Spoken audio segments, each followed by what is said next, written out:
Hello. Hello. I am here. I am here. All right. We have a few people in here. I ain't waiting that long. I ain't waiting that long. And no intro. No intro. No intro. Let's see how this works if I don't get demonetized. Oh, okay. The trimming I did looks great. All right. I trimmed my mustache. So it looks all right now. It looks better in the daytime. All right. I didn't think I was gonna look this good in the camera today. All right, not the daytime anyway. It's been hiding at nighttime. We gonna get right into it. How you doing, Miss Baby Juju? How you doing? Let's see. At least one of my mods in here. I don't exactly do a good job of telling everybody when I'm gonna go live because I don't know when I'm gonna go live. I don't know. For the most part, I was waiting to see what updates were going to show up today. If anything juicy was going to show up just yet. A couple things have already.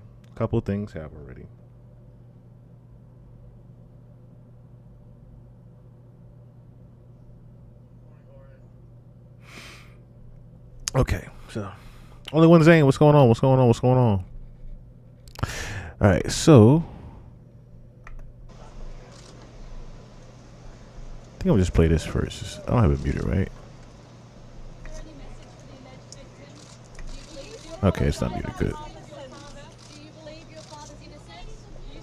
Let me turn this up a little bit. Miss you as well.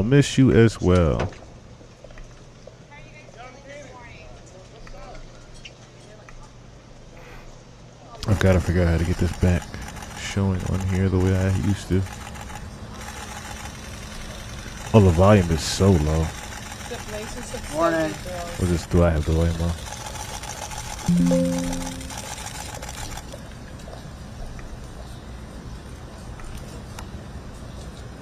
Yeah, this is the family entering in court earlier. The Guardian's just pretty much been showing everybody that's been showing up the court. You see the mom. I'm not sure who this is.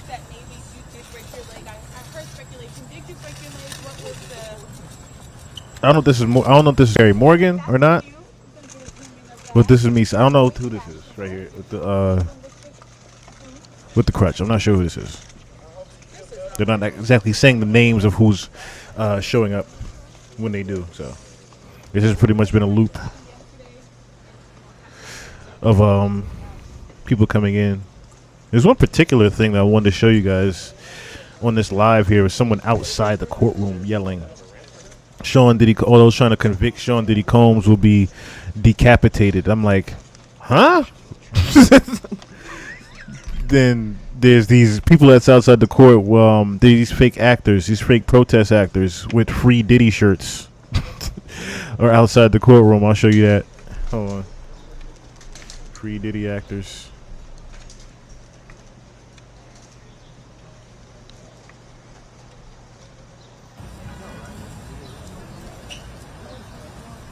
Unbelievable. Paying them $20 a week. $20 an hour. They paid $20 an hour for free Diddy shirts to protest outside the courtroom. It's insane. It is insane.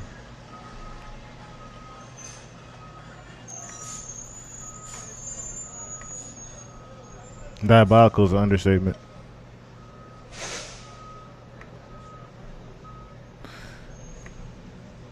Where they at? Oh, there it is. This is a better picture of it. Protesters being paid $20 an hour.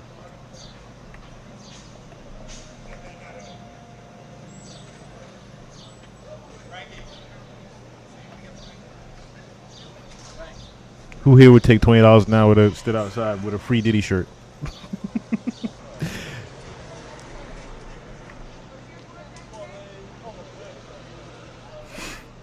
One of the attorneys showing up in here. Let me get my phone on.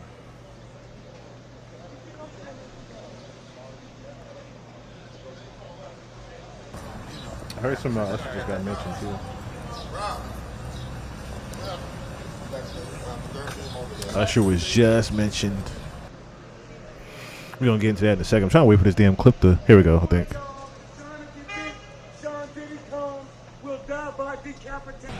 You heard that?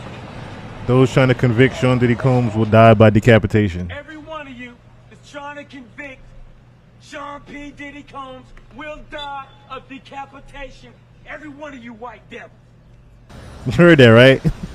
Said every one of you white devils trying to convict Sean Diddy Combs will die of decapitation. The original me, what's going on? That is Misa with the walker. Okay, I thought that was Misa. I couldn't tell if that was Kerry Morgan or Misa. I didn't know. I haven't seen Kerry Morgan, so. Morning, Gloria. Morning. Hi. How are you? Good. How you doing?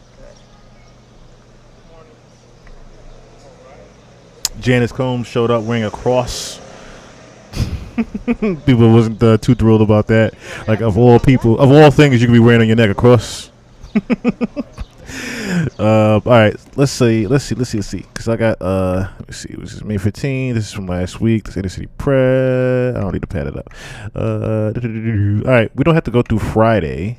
Unless y'all want to go through Friday. I'll go through Friday later. It was just the last part of what Cassie was saying. It wasn't done too major, nothing too major. Let me see. I just want to make sure that they haven't. Let me see how much they got here. That was an hour ago. I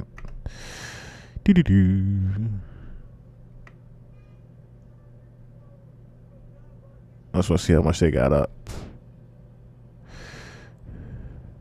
All right, so Morgan's on the stand now. I think Richards is done. They have to carry Morgan now. Yeah, they have to carry Morgan now. Let me see. Is this Richards? Yeah, Richards is here too. All right. So instead, I thought they were gonna have more of Don, but apparently Don didn't really have much. From what I'm hearing, Don didn't really have much information that would be critical to. I guess people were expecting her to bury Diddy with the information she had, but I didn't see anything that was.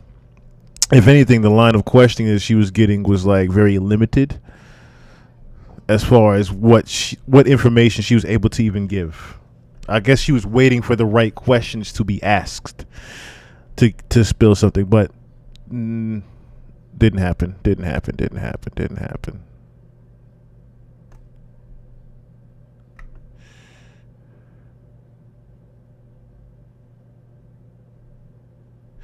All right, so. Yeah, Gene Deal's out there. A few different media press out there. Somebody from Breakfast Club is out there too. Let me see. Is this the part right here?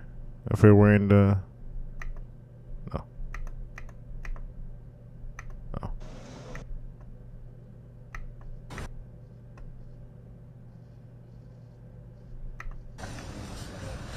Let's try to see if it's still okay. This is her getting out the car right now, I think.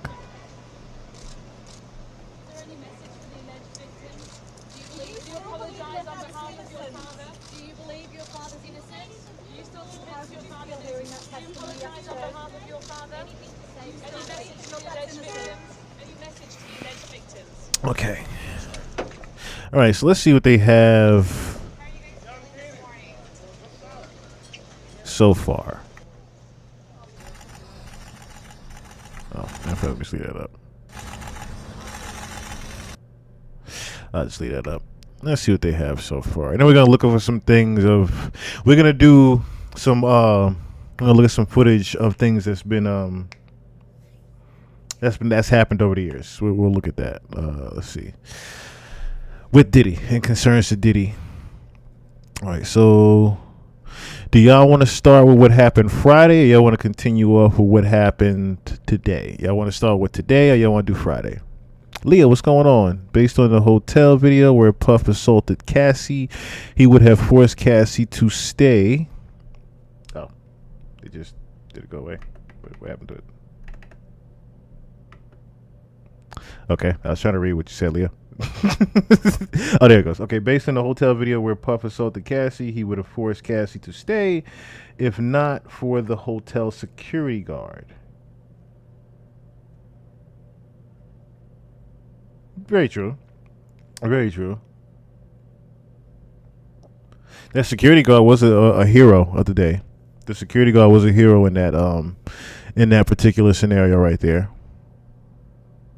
Isn't it crazy how security he has security, but when it comes to Diddy security, like D-Rock and Roger Bonds was security at the time. When it comes to those two, it's very up and down, isn't it? Like D-Rock is the more lenient one, that he knows about all the bullshit with the parties going on, and of course he's more than likely in those parties surveying what's going on because he's head of security. Gene Deal, actually, we're going to look at a couple of interviews with Gene Deal from Art of Dialogue too, because he has some explosive news about D-Rock being head of security and why he was given the job of head of security. Apparently that was his reward for helping set up Big, was him becoming head of security after Gene had stopped, after Gene had left. Because Gene pretty much said that he was done with it after the whole Biggie Smalls thing. Gene said he was done. All right, so I kind of want to read Friday. Okay. Matter of fact, I'm about to read from my phone because it seems like my phone is updating more better. I feel so bad for the kids, especially those girls. The kidnapping charge, yeah. So I heard that the kidnapping charge might get thrown out because her civil suit that's why they're done with Dawn already, because there's things that Dawn was going to be talking about that would have involved Cassie coming back to take the stand, and they're not trying to even do that no more. They're not even trying to have her come back to the stand.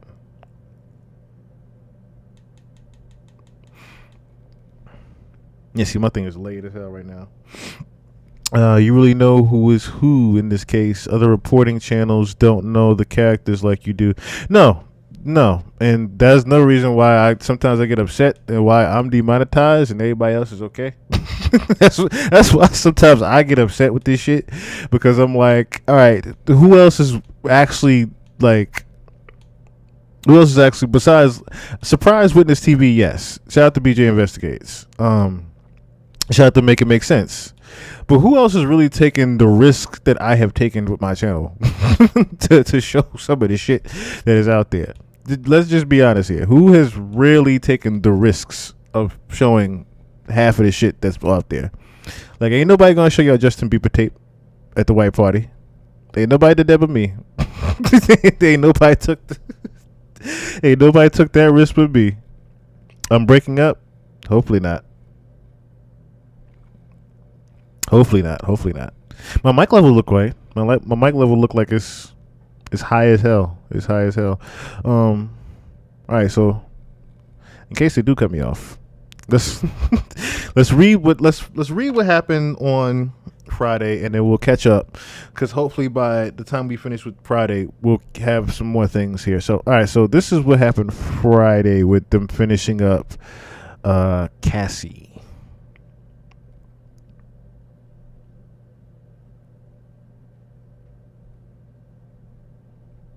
Let's see. Okay, so all rise. Good morning. You are still under oath, Miss Ventura. All right, I believe he was in. Okay, so Gustavo is the attorney of Diddy. Excuse me. And then Ventura, of course, is Cassie here. So I believe he was intoxicated. Oh no, let me read Gustavo's first. Sorry. You believe Mr. Combs was blacked out for the Intercontinental event. So they're talking about the freak off that happened at the Intercontinental Hotel. I believe Cassie replies, I believe he was intoxicated. Everyone's definition is different. Gustavo goes, but you said blacked out. Gustavo says, what did you write here? Of course, they're showing a text message, of course, on the screen. Oh, that reminds me, too. They have an AI thing, too, that Law and Crime did. I want to show you all that, too. That's fucking, it looks scary. It looks scary compared to what AI has become now. Gustavo goes, what did you write here? Cassie goes, I wrote, when you get fucked up the wrong way. Gustavo goes, you meant drugs. Cassie goes, and alcohol. Estavo goes, here, Mr. Combs writes to you, I am so horny for you. Johnson says, this is not in evidence. Aha. They have been letting out a lot of things that's not in evidence, too, by the way. So Estavo goes, here's Mr. Combs asking you for sex soon after the Intercontinental, right? Cassie goes, I was saying who he felt. I was saying who he felt or what he felt. The wording sometimes you have to bear with it. I'm just going to read as it is. Estavo, what did you write back? Cassie, I wrote, we need a different vibe than Friday at the Intercontinental. Estavo goes, Mr. Combs wrote, fuck Friday. I don't even want to do that. Again, what did you write? Ventura goes, I wrote, LOL, true. Estavo, Mr. Combs suspected you of having an affair with someone else in the industry. What happened when he took your phone? All right, so this is when I was like, okay, what? Cassie goes, we were in a car, and he told me to call my mother. When I did, he grabbed my phone and took it. Estavo, it was a big fight. Cassie goes, he was just gone. So pretty much this is when he was blacked out drunk. Benjamin Zach, what's going on? He was pretty much drunk and belligerent, and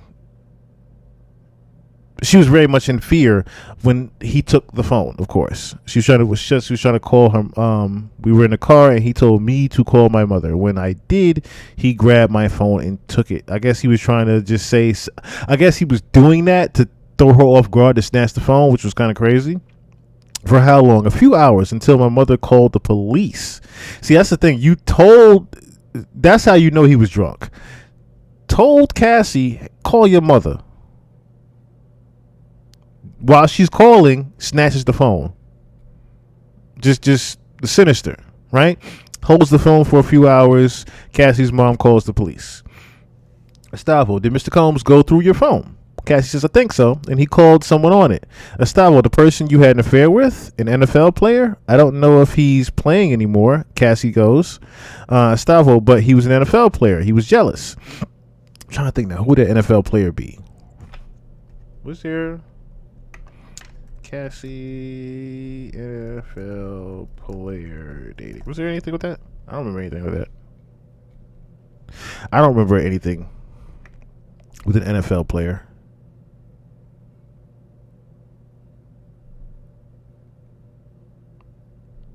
See all these 3 days ago. I don't see anything about who the NFL player was.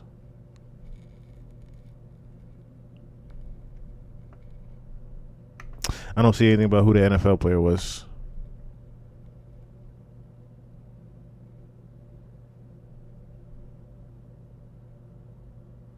Yeah, it doesn't even say who the player was.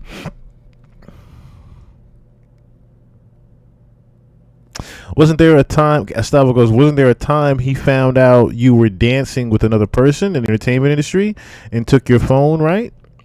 Cassie goes, I don't remember. Estavo, it was Chris Brown. They're throwing names in there, too. Estavo goes, it was Chris Brown. Cassie goes, I was not dancing with him. Now, I do remember the rumor about that. The Cassie Chris Brown thing. I do remember that. Estavo goes, look at this. It's from 2013. Now I see. Cassie goes, now I see. Estavo, what else did Mr. Combs take? Cassie goes, my car, my passport when he was angry. Estavo goes, let's refresh you about Mr. Combs being in rehab. Cassie goes, I vaguely remember. See, another thing about this, right? Notice how Estavo's questioning isn't necessarily helping, and I said this before. Estavo's questioning, this is Diddy's lawyer, by the way. His questioning is not helping Diddy. When you're asking things about, like, him taking the phone, you're making it seem like what he did was okay. And I'm pretty sure there's enough women in there that have been in these situations that know this is not okay. This is not okay for a man to just get angry and drunk and just be taking your phone and being this violent with you, this angry with you all the time if you don't do what he says. This is very abusive. This is a very abusive relationship. And the attorney is digging his hole deeper and deeper and deeper by the questioning that he's asking, in my opinion. That's what it seems like to me. The line of question that he is asking even Cassie is not helping him in his case. And making it seem like it's okay that he took the fucking phone. Like, no, that's not okay. Did Cassie's mother have an idea what was going on? Yeah, I think so. I think so. Refresh your YouTube too. Only one Zane. Refresh your YouTube. That might be it too. Refresh your YouTube.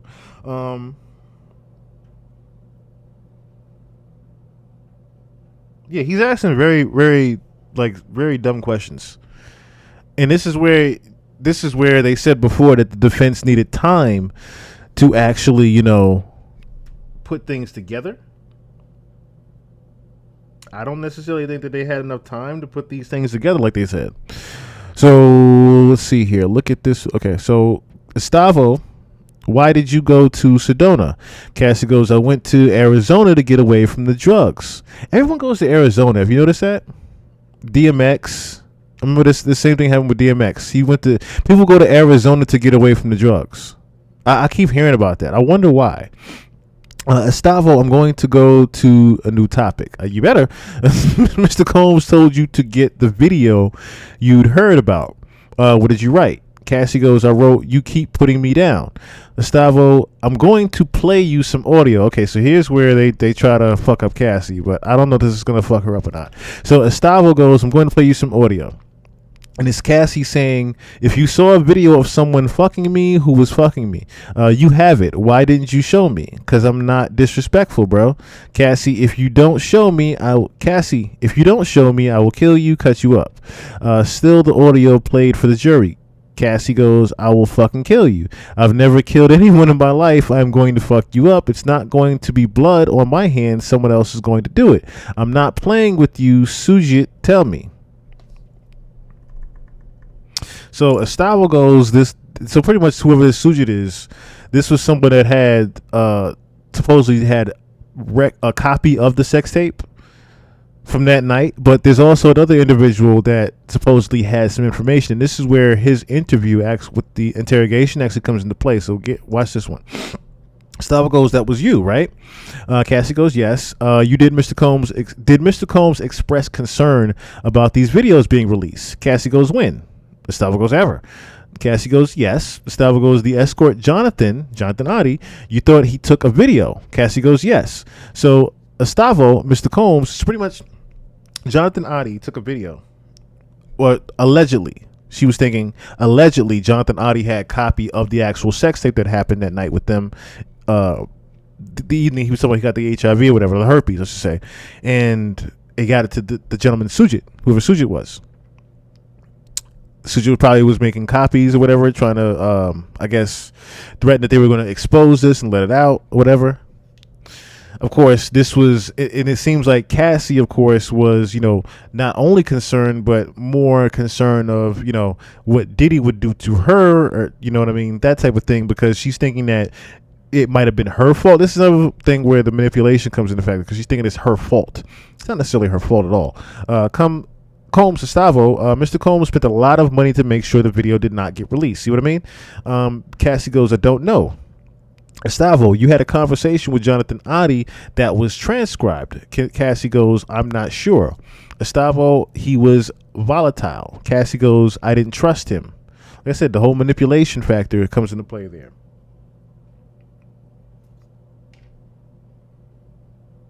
It's women that's cross-examining Cassie? Okay.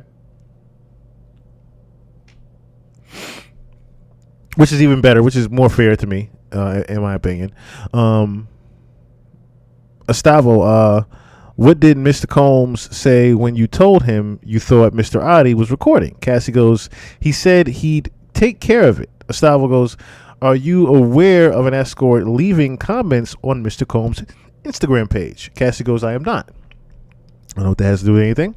Combs, Estavo, now let's talk about rehab. Do you still do Zupazone? Do you still Supazone? I'm not sure what that is.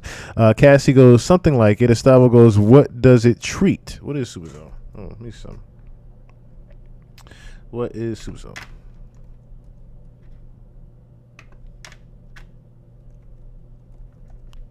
What is that?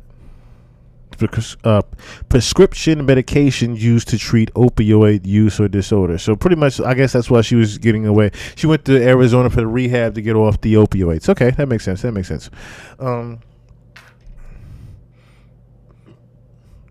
Okay, so the opioid addiction. Okay, what was the treat? Opioid addiction, not addition.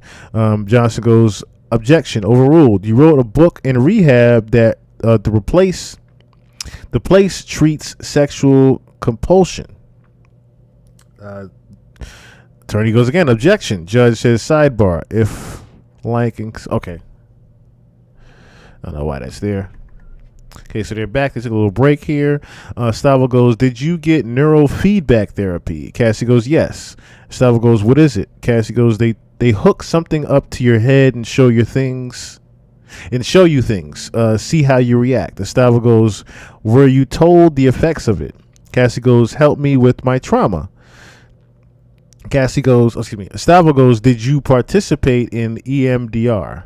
Cassie goes, yes. Stavo goes, what does it do? Cassie goes, memories and processing them.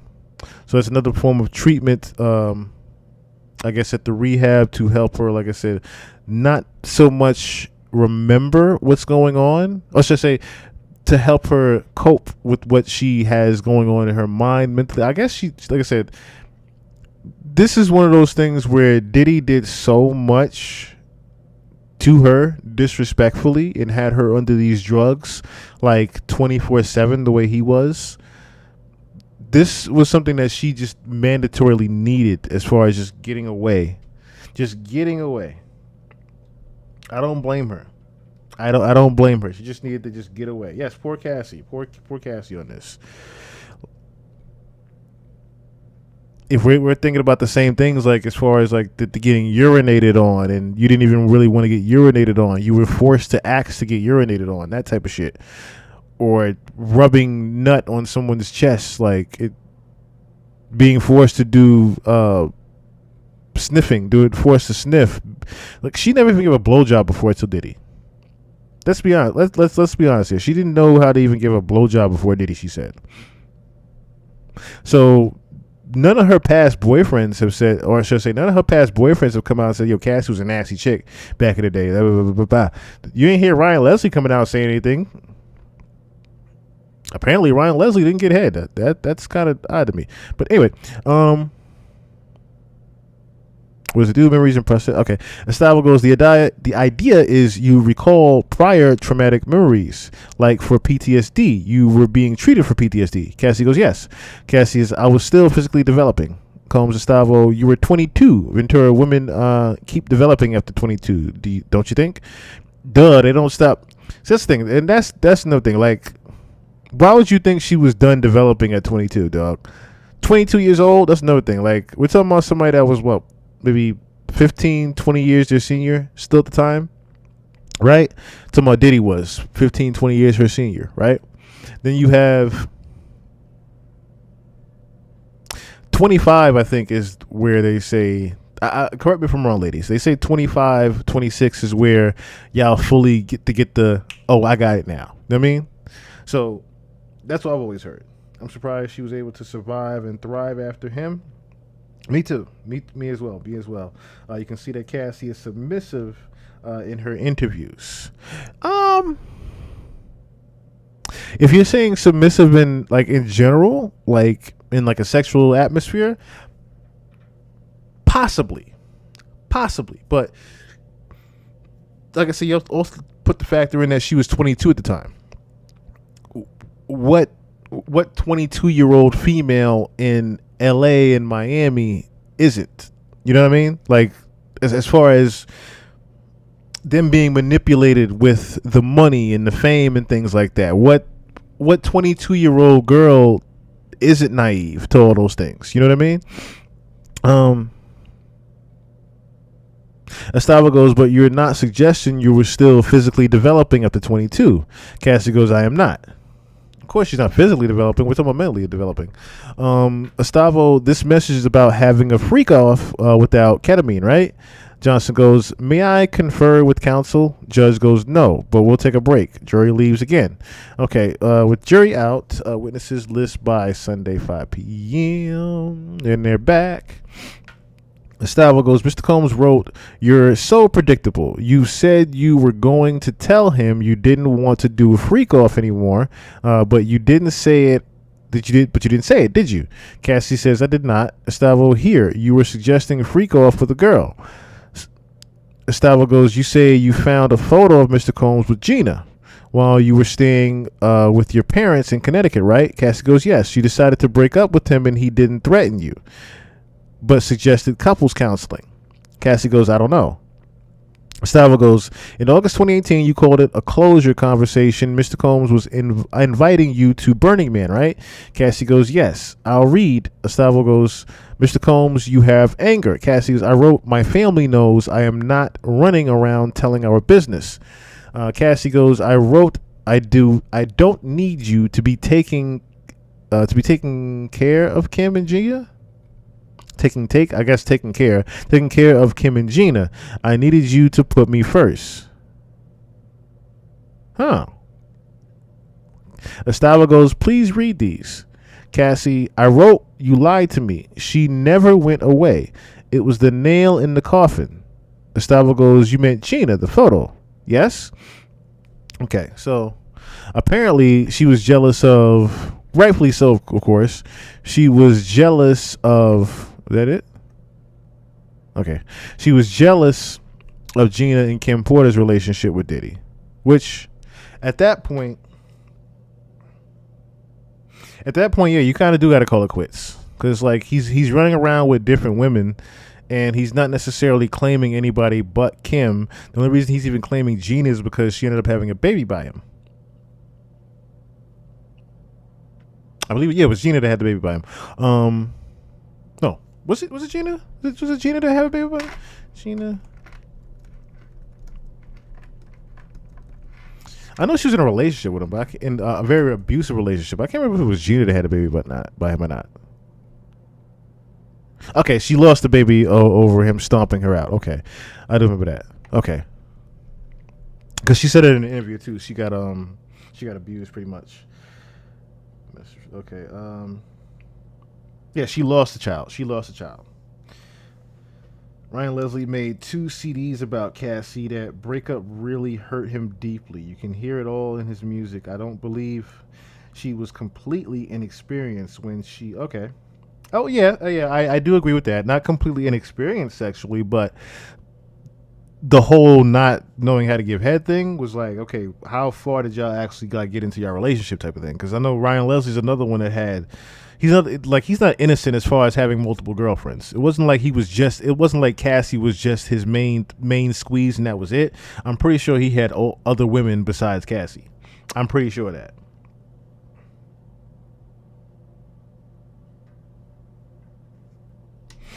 Diddy pressured Cassie to get breast implants, only to demand she reverse the surgery the next day despite health risks because they were too big. Yeah, it was a lot. It's a lot of shit that Cassie had went through. Let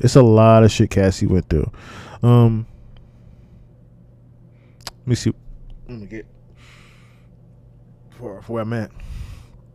In your civil lawsuit, you say Mr. Combs raped you in September 2018 after you had dinner at an Italian restaurant. Hold on.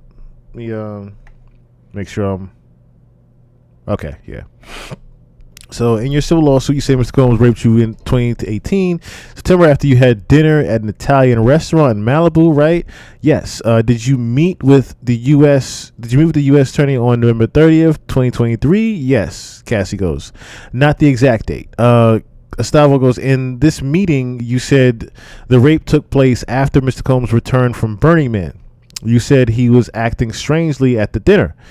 Cassie goes, I don't remember exactly that word. Estavo goes, did you meet the U.S. attorney on April 8th, 2025? Cassie goes, around then. Estavo goes, this message to Facebook. This message to FB. Who's that? Frank Black. Cassie goes, a name he used. Okay, so that was like a nickname because you have Biggie Smalls using the Black Frank White. You have Frank Black. Okay. Stavo, he wrote, I'm an investors conference. We'll get back to this. You still have love for him. Cassie goes, I have love for the past and it was what it was. Oh, I have love for the past and what it was. After yet another sidebar. Estavo goes, you wrote, I didn't mean to be a bitch. I just don't get the time. He writes, just need you to be positive, correct? Cassie goes, yes. Estavo, DX1309. This is about a yoga instructor. Cassie goes, yep. Estavo, what did you write? Cassie goes, I wrote, I've stopped even caring. Estavo, but you did care. Cassie, yeah. Estavo, so he said you could date other people. Let's just talk about it. Correct? Cassie goes, yes. Okay, so I guess this is how the new husband even came about. And that's why I guess the husband left, because the husband left the courtroom. He didn't necessarily leave because of all the shit that he was hearing.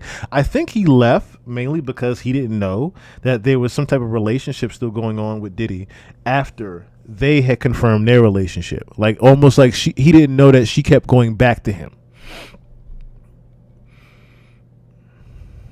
Estavo, what did you write? Cassie goes, I wrote, I do love you.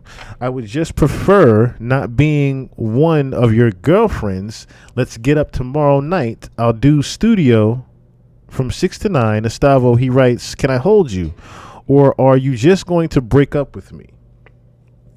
Estavo goes, and you write back, we can embrace LOL. And you wanted to hug him, right?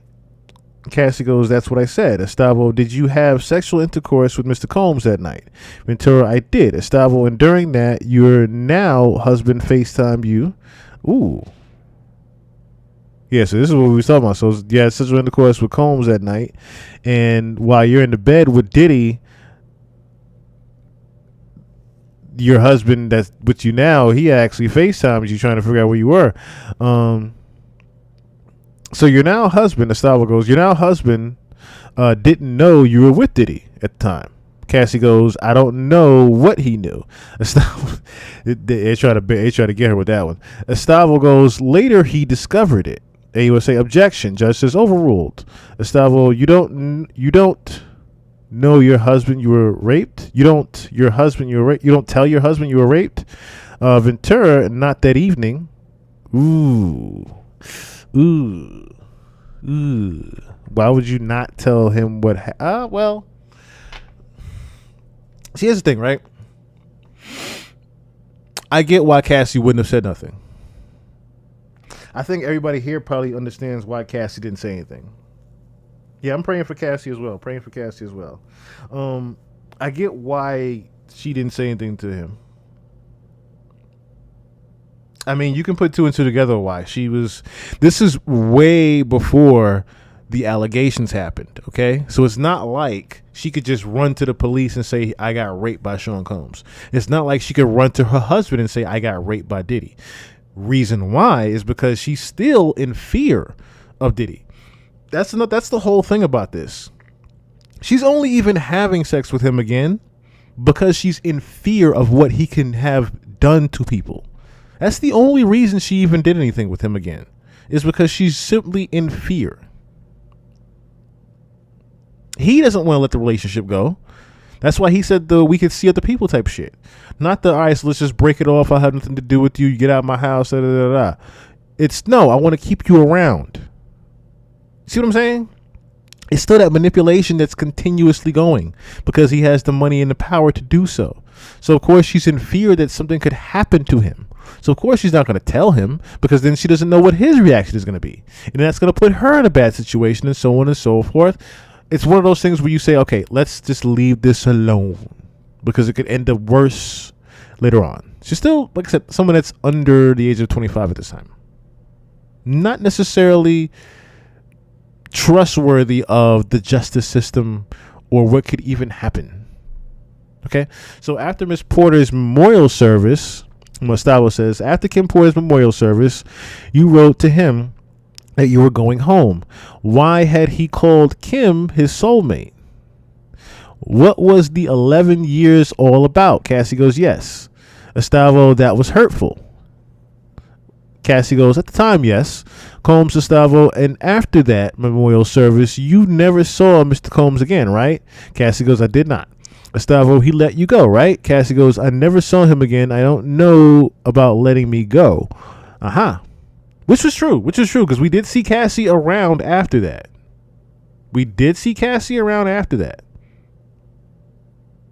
In fact, He thanked Cassie and Kim Porter on the podium that night at BET. Remember that? He actually thanked Cassie. Miami holding up a damn sign. He ain't said shit about Miami. But he thanked Cassie and Kim Porter for sure that night. Estavo, you got married to the love of your life, right?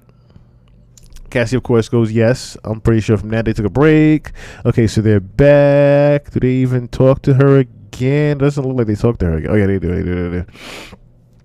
Which state of mind is this being offered for? There, Portia. Let me see some. Just so I see when they get back to. Okay, so jury entering. Estavo goes, Miss Ventura, we're almost done here. Cassie goes, thank you. I bet she is thinking that. I will read Mr. Combs' messages. This is the lawyer again. Are you going to make a beautiful mother? God bless. Cassie goes, I said, thank you. God bless.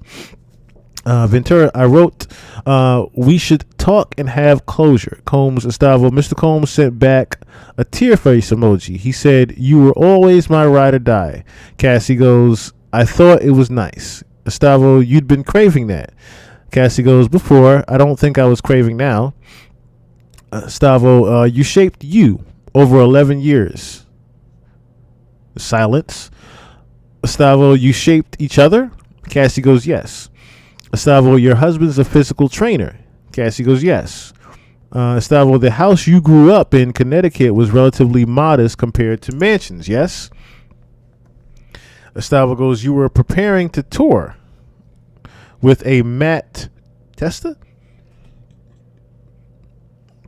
Cassie goes, yes, he's an engineer. Estavo, once you settled your lawsuit, you canceled the tour, right? Cassie goes, yes. Estavo, because you no longer needed the money. Cassie goes, that wasn't the reason. Combs, Estavo, after the hotel video came out, you posted on Instagram that domestic violence is the issue, right? Yes, I still feel that way. Estavo, DX 1015, Mr. Combs wrote, want to freak off one last time. What did you write? Cassie goes, I don't want it to be the last time. I want freak off for the first time. Estavo goes, no further questions. Judge says redirect. Okay, so then Johnson goes, Miss Ventura, you were shown this message where you ended. I don't want to freak off for the last time. I want to be the first time for the rest of our lives. I want to be the first time for the rest of our lives. What did you say after that? Cassie goes, yes, I'm horny. Just got over a UTI. Johnson goes, you were shown messages today in which you and Sean were kind and loving. Cassie goes, yes. Did those period ever last? Did that period ever last? Combs, Estavo, objection. Judge overruled. Cassie goes, no, they didn't last. They're a downswing. AOC Johnson, what world did Sean open up to you? Cassie, a world of chaos. See, I like his better questioning. This is the AUSA. This is the state attorney. I think that's what it is, right? The AUSA. Let me see. I want to make sure I'm saying the right thing.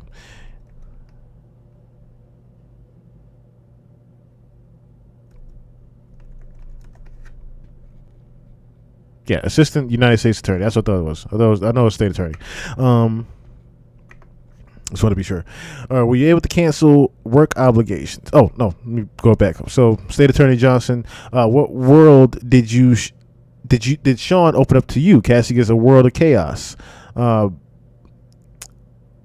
Attorney goes, in your 11-year relationship, who did you want to have sex with? Cassie goes, only him at the time. Attorney goes, when Sean wrote, seduce me all day, what did you do? Cassie goes, right about freak-offs. Johnson goes, were you able to cancel work obligations for freak-offs? Cassie goes, yes, if I was told to.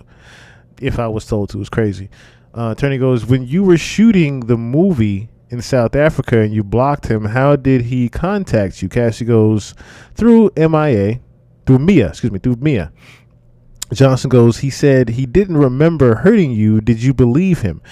Cassie goes, not always, because I knew him. There were times he was pretty aware of what he was doing.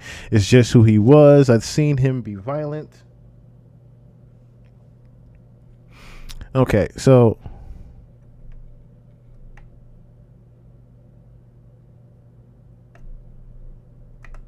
Let me see how much more they got of Cassie. Not very much. Yeah, they don't have very much Cassie left. Okay, so let's get into Dawn. Let's get into Dawn because it's not much left with Cassie that was jaw dropping information except for the Chris Brown thing. So let's get into Dawn. All right, so this is from the beginning of what they were asking Dawn.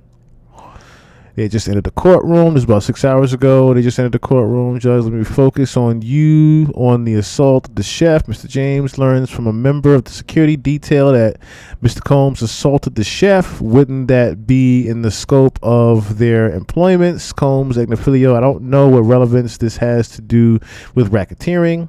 Plenty. It's anger. Agnifilio, this is becoming a sort of a bad act, free-for-all. Assault is just not one of the racketeering acts. This is relevant to the means and methods of the enterprise. The chef is identified as a victim of forced labor.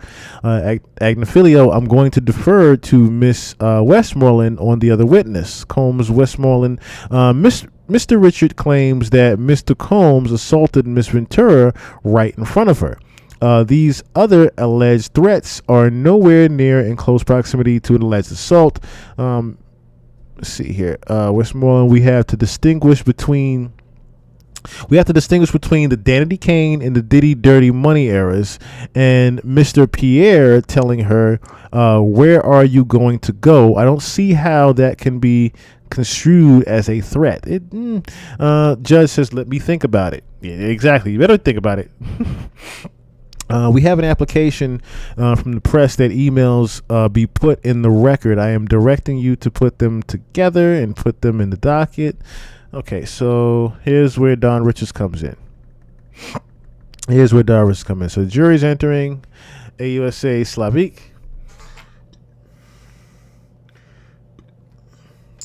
When Mr. Combs told you people could go missing, how did you interpret it? Don Richardson, that people could die. I couldn't believe that this could be the beginning of a journey for us. As Diddy Dirty Money? Don Richard says, yes. Slavik, what did you observe? Don Richard says he would drag her and kick her and punch her in the mouth. So he's talking about Cassie, of course. Excuse me. Yeah, exactly. The freak offs became Cassie's full-time job. And Don is saying that she witnessed a lot of the physical abuse that happened with Cassie. So he would drag her and kick her and punch her in the mouth. What would prompt these acts of violence? Combs goes, Westmoreland, this is Combs' attorney, objection, overruled. Don Richard, when she would speak up for herself. Slavik, who in security witnessed these things? Don Richard, D-Rock and Bonds. So D-Rock and Roger Bonds were head of security at the time. Sorry, I'm extremely parched here.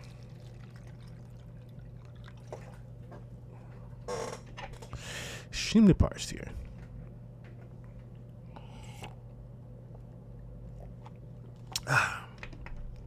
Says, when security witnessed these things, Roger Bonds and D-Rock.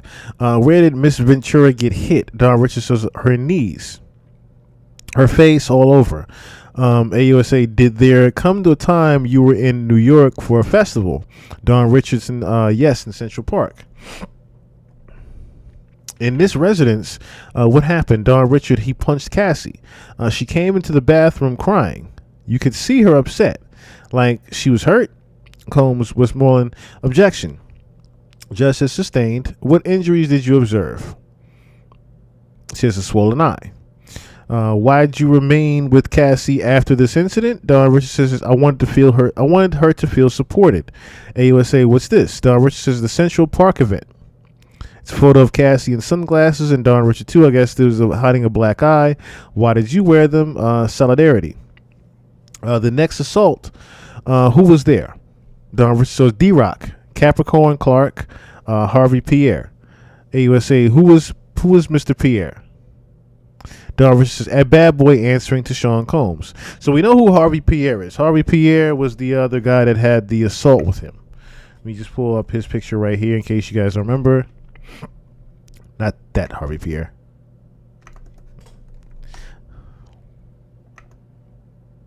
This Harvey Pierre. Now remember, he also has an assault with Diddy, I believe, with Jodeci was named.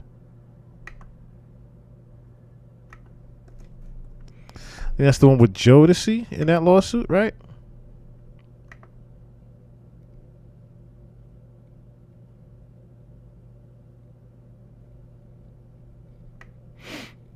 Yeah, they're in that same lawsuit as well. I'm starting to think they're controlling Google too. So I like how AI it's starting to do like an AI overview type of thing, to where it's like if you Google one thing trying to just get results, it's like, oh, I assume that you're trying to talk about this. No, you know what the fuck I'm looking for. Stop saying that you assume what I'm looking for. Let's see. So the next assault did D-Rock was 3 years. Don Richardson at Bad Boy answered to Sean Combs. AUSA, did they do anything? Don Richardson goes, none of us did anything. Unfortunately. So she goes, when we drove back to LA, he slapped Cassie in the mouth and told her to shut the fuck up. AUSA, how did the passengers respond? Don Richardson says, we stayed silent the rest of the ride. Don Richardson, I asked myself if he did that to someone he was supposedly loved, what he'd do to an employee. So I'd approach Mr. Combs with softness. Did you try to intervene in the relationship? Don Richardson says, no, for my own safety. Did you see Mr. Combs using drugs? Don Richardson says, yes. Weed, ketamine, Molly, cocaine, AUSA, opioids? Don Richardson says, that I never saw. So she never saw him taking any pills. AUSA, who brought him the drugs? Don Richardson says, one stop. He had it all, including Plan B, birth control. I wonder who the one stop. Why didn't go further on the one stop part? AUSA, did you see Mr. Combs with guns? Don Richardson says, yes, handguns on his lower back. AUSA, who asked had guns? Don Richardson, security, D-Rock, and Bonds. What did you do after Bad Boy? Don Richardson says, sing whenever I got momentum. I'd get a FaceTime from him. How would you speak to him? Don Richardson goes, very soft. I'd always call him bro. AUSA, why did you not disclose the abuse you'd seen? I was told not to. Mr. Combs says, and Harvey Pierre, when did you speak out? Don Richardson says 2024. Don Richardson, I saw Miss Ventura take the stand and tell the truth. Westmoreland objection. Judge sustained. Did you see Cassie file a civil lawsuit and then file your own? Don Richardson says yes. Judge says, Judge Cross. This is cross-examiner here. Westmoreland goes, you are aware there's a motion to dismiss your lawsuit. Don Richardson says, I have civil lawyers. Westmoreland, you sat with the prosecutors and the allegations have changed. Don Richardson, I've been consistent. Westmoreland, you testified he attempted to hit her about the eggs, and Miss Ventura dropped down in a fetal position, right? Don Richardson says yes. Westmoreland, did you ever say you heard a pan hit the wall? You didn't see it. Don Richardson says, I don't recall. Is my live still up? Okay, my live's still up. All right. You see something, yeah. It's weird that my chat is one way and then this is another way. All right. Westmoreland goes, this is Combs' attorney again. Would you agree with me it has been hard for you to keep your story straight with respect to this egg incident? Don Richards goes, I told you as close as I could. Oh, I told it as close as I could. Westmoreland, the day after you say Mr. Combs said people go missing. Answer was yes. Combs, Westmoreland, let's do your interview on March 18th, 2025. You did not say anything about Mr. Combs. You did not say anything about Mr. Combs told you people go missing. Don Richards says, I don't recall that. Westmoreland, no worries. I'm going to show you a document for the parties only. Page 5. Westmoreland, isn't it true the first time you said this was a week ago? Would you like me to show you your previous interviews? Don Richards, I know what I said. Westmoreland, you said Mr. Combs made a death threat, one that you didn't recall 7 times. Westmoreland, let's move to alleged incident before the Central Park concert. You are aware there was a camera crew.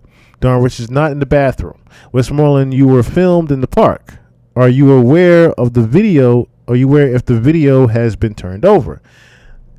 Answer is no. Westmoreland, about the guns. You didn't tell the prosecutors about I saw guns at Diddy's house. Don Richards, they didn't ask. Westmoreland, you never saw Mr. Combs pull a gun out and wave it around, load bullets, or cock it. Don Richards says he just had it. Westmoreland, did you tell the government you never saw Mr. Combs do cocaine? Don Richards says, I don't recall. Westmoreland, your testimony has changed on quite a few things. Don Richards, as time progresses, I remember more. Westmoreland, you saw One Stop sell drugs. You saw him take the money. I wonder who One Stop is. I'm going to guess it's Brendan Paul. You know, Brendan Paul used to carry around the pouch and shit like that.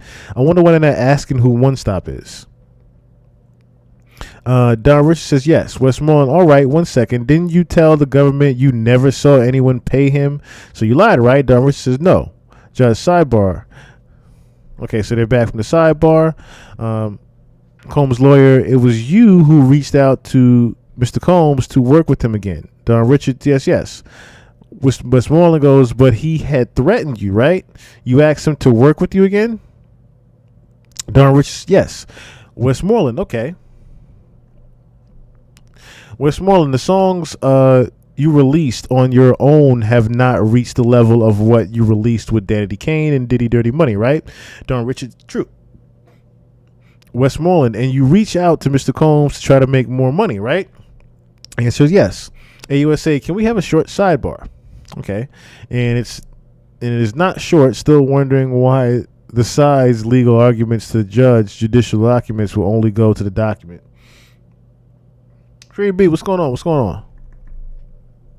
All right, they're back from the sidebar. AUSA, why did you file your civil lawsuit? Don Richard, when I worked for Sean Combs, I had no sleep. The conditions in every meeting with the government, did you say that Mr. Combs beat Miss Ventura? Answer was yes. AUSA, why did you reach out to Mr. Combs? Don Richard, one of the judge on making the band, Lorianne Gibson, I wanted to reach out. Westmoreland, objection. Justice sustained. How often would you hear from Mr. Combs after you left Diddy Dirty Money? Don Richard, sporadic. AUSA, why did you reach out? Don Richard says, to help Kalina Harper. AUSA, no further questions. Combs goes, Westmoreland, may we have a brief conference at the bench? Sidebar ensues. Then there's a week 1 audiobook.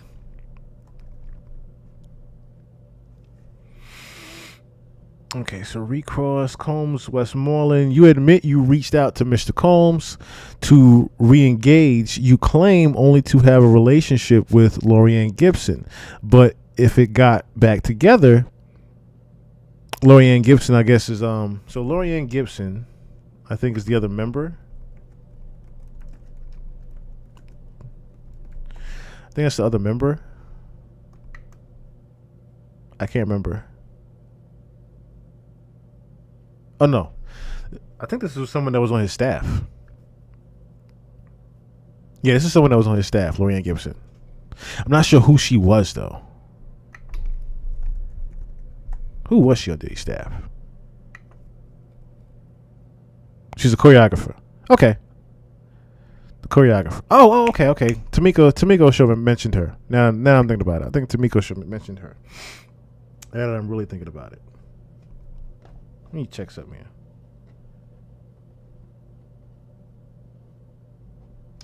Now I'm thinking about it. Okay. Yes, I didn't know if my audio was cutting in and out. Let me see something. Guys, let me know if my audio is cutting in and out, though. I don't think it is, but okay. Yeah, I don't think it's cutting. I had to make sure for a second. Where we at? Where we at here? Okay, so Westmoreland, you sued for money, right? Don Richards says for justice. Westmoreland, but the suit asked for money, right? Don Richards says yes. Westmoreland, no further questions. Judge Mislavic, no redirect. Donaldson break. Okay. Okay, so this is when Kerry Morgan comes to the stand now.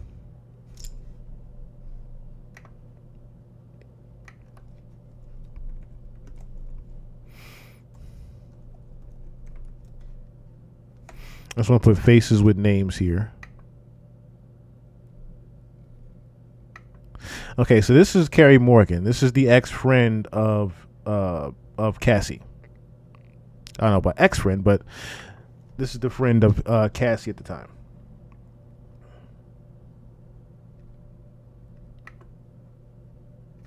So she takes a stand. Kerry Morgan. Okay, so the government calls Kerry Morgan. Where do you live? Kerry Morgan says Los Angeles.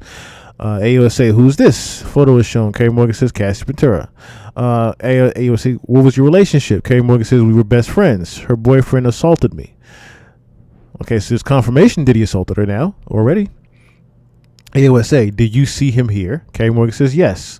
They're in a yellow sweater. AUSA, let the record reflect the witness had identified defendant Sean Combs. Why are you here? Kerry Morgan, I got a subpoena. AUSA, where did you live with Cassie? Morgan says Manhattan. So this happened, of course, in New York. Once again, AUSA, did Cassie drink? Kerry Morgan says not much. My phone's going out. So I want to make sure my chat is up at all times.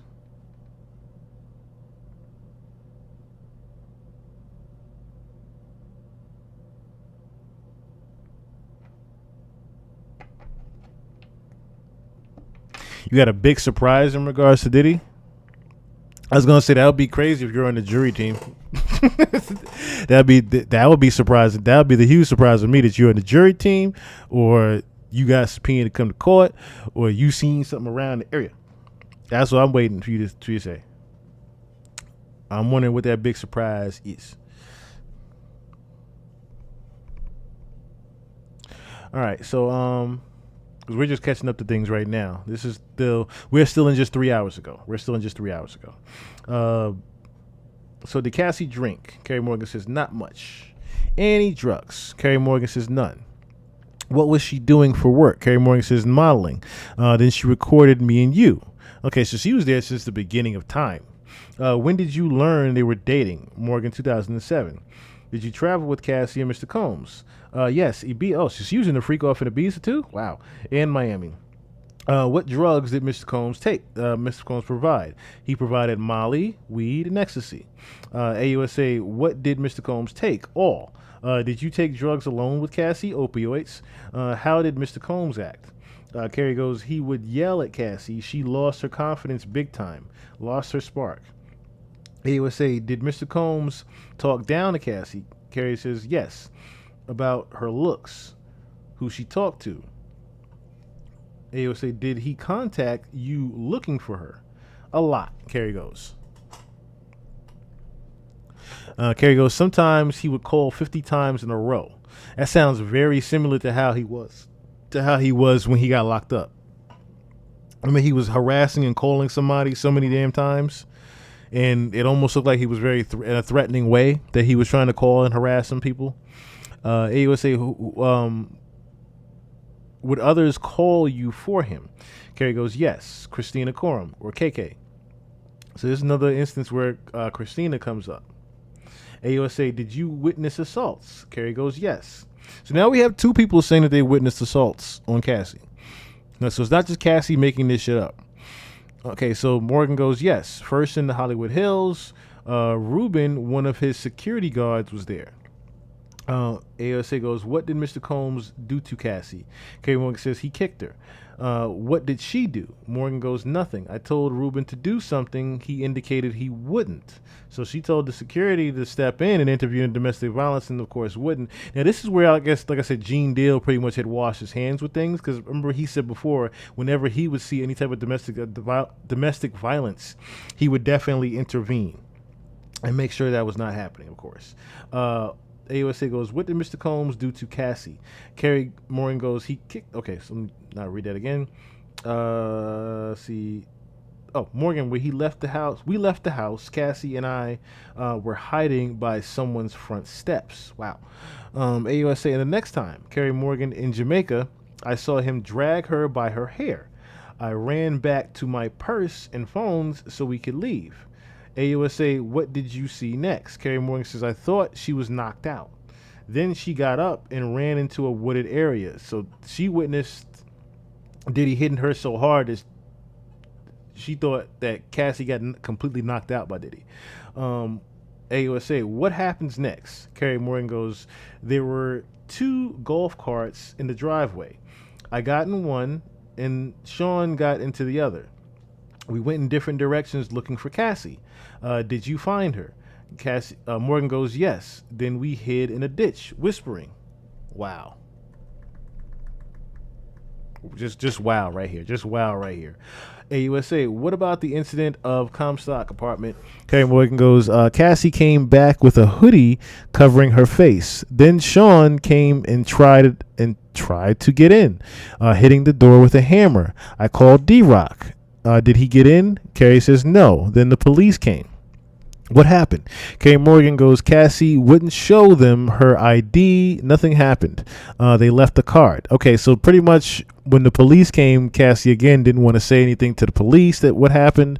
Again, once again, probably pretty much just in fear for her life. She didn't want to say anything to the police because she knew the power that he actually had with the police. Read this message. Did you send an attachment? Kerry goes, yes, a photo of the card the detective left. AUSA, did Mr. Combs ever assault you? Kerry Morgan says, yes, he hit me with a wood coat hanger and choked me.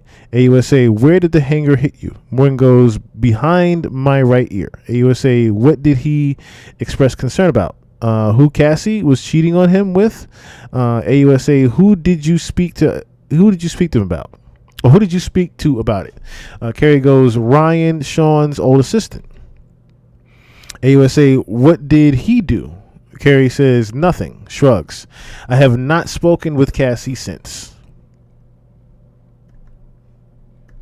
And he asks for a break.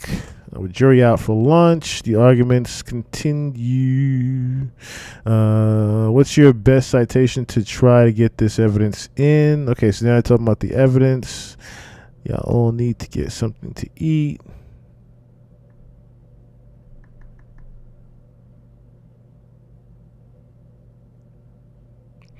Okay, so now they're talking about the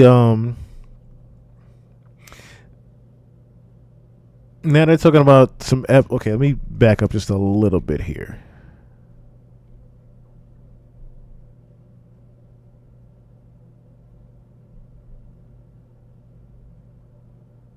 They were talking about letting some evidence in. I forgot exactly what it was about. I think it was in regards to something that was in Dawn Richards' case. Pertaining to Kerry, that would involve, I said this in the beginning of the show too, that would involve Cassie having to come back to the stand, which because that's the case, they're not going to let the evidence in because they don't want to have to call Cassie back into the stand. Because it says if I let this in, Cassie will be recalled as a witness and we're not bringing her back to the stand. So they're not pretty much, they're going to just leave it out. I anticipate Mr. James will be the next witness. Mr. David James will be the next witness. How is he relevant? AUSA, as to the means and methods of the enterprise, Mr. Combs threatening to assault employees. So who's David James? Who's David James? Who's David James?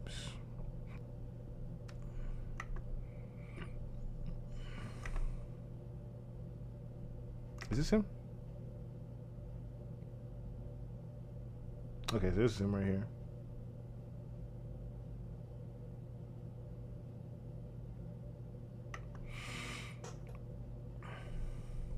I don't know why I went to Capricorn's picture, but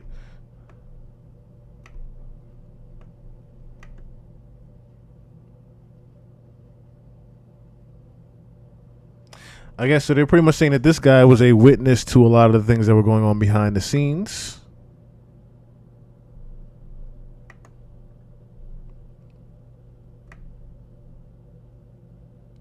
Makes you wonder if he's going to spill any beans or not, considering how close he was behind the scenes. It makes you really wonder, is he going to be, because if anything, he could be the start of a line of different questioning here too.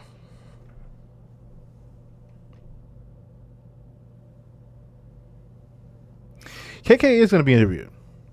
I think KK is going to be eventually interviewed. I think she definitely is. Or take the stand, I should say. I think she definitely is going to be subpoenaed to take the stand. And she's in Little Rod's suit. So I mean, if David James is taking the stand and he was on the staff, I'm pretty sure that hopefully she does as well. Guys, if you would like to donate, very much in need. If you guys would like to donate the cash, my mind is gone right now. The Cash App is there on the left hand side of the screen on the bottom left. I would greatly appreciate it if you guys could. Greatly appreciate if you guys could. It would actually go to food at this point, to be completely honest with you. Where are we at here? Carrie still hasn't come back. They're still on the break. Okay, now they're back. All right. So no further questions for Miss Mergen, AUSA. Now they're doing a cross-examine with Agnifilio. Okay, so Combs' lawyer. You were Cassie's best friend since 2004. Carrie Morgan says, actually 2001. We met waiting for the Polaroids to develop. I was living in Buffalo. She was in Connecticut. Agnifilio, then you were both in NYC. Carrie Morgan says, I stayed downtown. She moved to Harlem. Agnifilio goes, have you ever met Kim Porter? Carrie goes, yes, probably at a concert. Agnifilio goes, was Cassie ever jealous? Morgan says, yes. Agnifilio goes, and the other way. Carrie Morgan, Cassie was speaking with Michael B. Jordan and Sean got jealous. She was trying to leave him. She's trying to leave Diddy, of course, for Michael B. Jordan. Agnifilio, you were both using drugs. Morgan goes, no. We were in South Africa. Agnifilio goes, did you learn about Gina? Answer was yes. Carrie Morgan says he was having a full-on relationship with this little girl. Agnifilio goes, why do you call her that? Morgan goes, she acts like that. She's younger than us. Let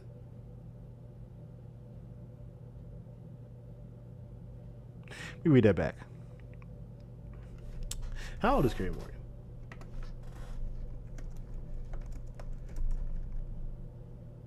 God damn it. She's 39. Okay, she's 39.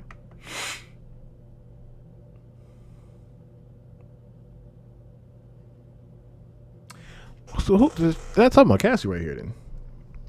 They're not talking about Cassie here. Let me read it back here. So then you were both in NYC. Carrie Morgan says, I stayed downtown. She moved to Harlem. Have you ever met Kim Porter? Yes, probably a concert. So I wonder was Kim Porter super young at the time. That's what he's saying that. Okay, so I guess Kim Porter was super young. He was having a full-on relationship with this little girl. Combs Agnifilio, why do you call her that? Carrie says she acts like that. She's younger than us. Agnifilio, when you say Sean came and hammered on the door, why did the police come? Carrie Morgan says they said because of the noise. Agnifilio, what did they say to you? Morgan goes, Cassie was visibly injured, but she didn't say anything. Agnifilio goes, you two were best friends for 18 years, but now you haven't spoken with her since 2018. Carrie Morgan says that's true. Agnifilio goes, at the danger of being capital obvious, that's a long time.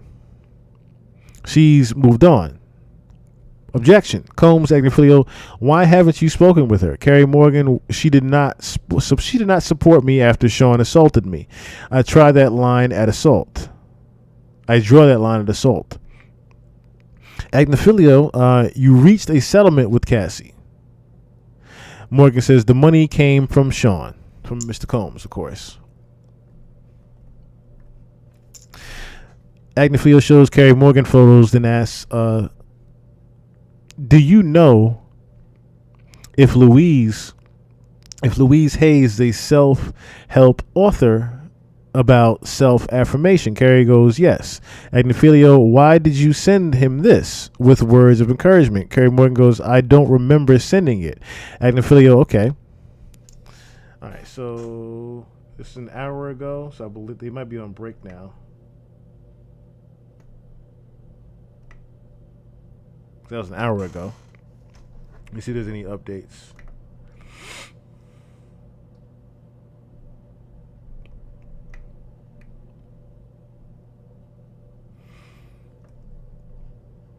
Let me see if there's any updates here.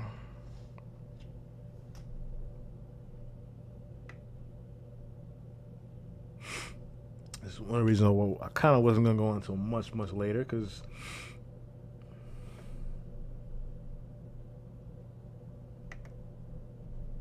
see what else we got here.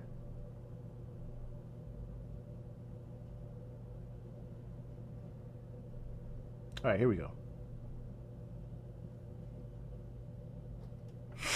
Okay, so I want to show you a few more photos, but first let's talk about the incident when he put his hands on your neck. Were you and Cassie using any drugs at the time? Carrie Morgan says no. And Agnifilio, what did he say? Morgan says he said, who is she cheating with? Agnifilio, you went to an urgent care and not the hospital? Carrie Morgan says, right. Agnifilio, but you don't. The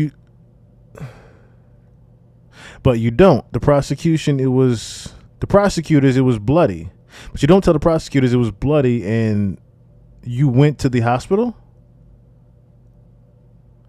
I don't remember that, Carrie says. Agnifilio, look at this. 3500 material not shown to jury. Carrie Morgan says, I see that. I said that. Now, cross-examination. AUSA Foster, do you remember Mr. Agnifilio asking you about an incident in L.A.? Agnifilio, objection. Judge overruled. Foster goes, and he hit her, like in Jamaica, arguing about jealousy. AUSA Foster, what happened in Jamaica? Carrie Morgan says he dragged Cassie by her hair, a 50-yard hallway. AUSA, was he talking about jealousy? Morgan says no. He said she spent too long in the bathroom. AUSA, nothing further. Judge, any recourse? Agnifilio now. Next witness is David James. Why are you here? Now we're up to David James. They're getting them in and out here, aren't they? Why are you here, David James? I've been subpoenaed. Were you Combs' personal assistant from 2007 to 2009? Okay, so who is that in this photo? That is me, David James. That is yourself. I went to college in Michigan. Later, I faxed my resume to Bad Boy. Where was the interview? James, 1710 Broadway. Who'd you meet? James goes, Tommy, his sister Keisha, and others. AUSA, how did they test you? James goes, they gave me 40 appointments and asked me to make a schedule. You had to know, for example, what time a particular show on Hot 97 came on. What did Mr. Combs ask you? James says, to make a spreadsheet for Miami. Jones goes, I said I know his food and restaurant. I don't know why he had Jones as James. I know his food and restaurant preferences. He asked me why I'd make a good assistant. I said, can't stop, won't stop. I got the job. Did he have others? David James says, Miss Robles, Miss Barber, others. What would you do as an assistant? David James, bad boy to 5, then out to dinner. Then to the studio to 3 a.m. We'd get a call time at the end of the night. Did you travel with Mr. Combs as well? David James, yes. Who were the security staff? D-Rock, Bonds, Uncle Paulie. Huh. You worked 20 hours a day. Yes, security did too. AUSA, what did security staff tell you? David James, to stay in my lane. AUSA, who said that? David James said Bonds, Uncle Paulie. AUSA, focusing on his personal chef. Who is this? That's Chef Jordan. David James goes to my Jordan Atkinson. I guess that's the personal chef that also got assaulted too. So it goes, David James, I asked her, why don't you leave? Yeah, I asked her, why don't you leave? She said, Sean controls my life, my music, he pays for my apartment. Oh, I skipped one part. I'm sorry. So AUSA, did Mr. Combs have girlfriends then? David James goes, Kim Porter, Sarah, Tara, Yana, and Cassie. I don't know who Sarah, Tara, Yana is. I don't know who those three are. What was your first conversation with Cassie? David James, we were on Star Island. Carrie Morgan was there too. Cassie said, this lifestyle is crazy. David James goes, I asked her, why don't you leave? She said, Sean controls my life, my music, he pays for my apartment. Next conversation. David James, it was about her music, but the album never came out. Did you overhead a conversation? David James, yes. David James, Mr. Combs said, Kim is my queen out in LA with my family. He said, I have Cassie right where I want her. She's young and moldable. AUSA, Your Honor, how much longer do you want to go? This would be a good place to break. We'll break for the day. Wait, there's more. Combs and Affiliate MDC. Brooklyn makes us end VCT calls at 6. We need more. Ending at 3 p.m. helps. It's 24 minutes ago. So they are pretty much done for the day. It seems like they are pretty much done with everything for the day.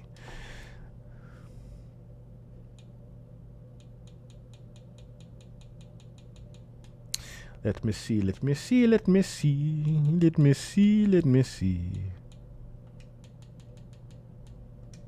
Oops.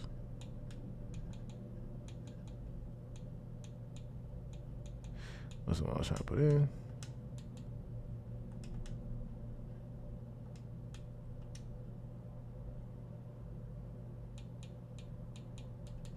Do.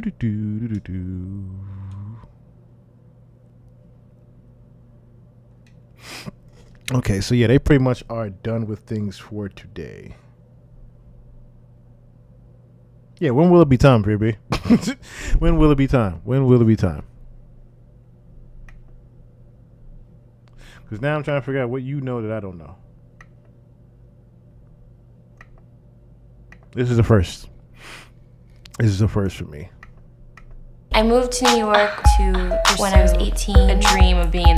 I hate when they have the music. When I got to New York in October, I met Ryan at a party. I was actually picking up a check from a friend. Did you really think I hate that when they do that. I don't care. keep a secret from me? He actually turned out to be a really great guy. He called me weeks after I gave my number to him. She was a little reluctant to let me know that she had a voice for real. I wasn't gonna come out and be like, oh, I'm a singer, can we record a song? It wasn't until her mother coaxed us into cutting a record. She was like, look, you should just really ask him, do this favor for me, for my birthday, record me a song. And I was like, you have to pay producers. I was like, I don't have any money. I was finally able to get her here, and we made a record called Kiss Me.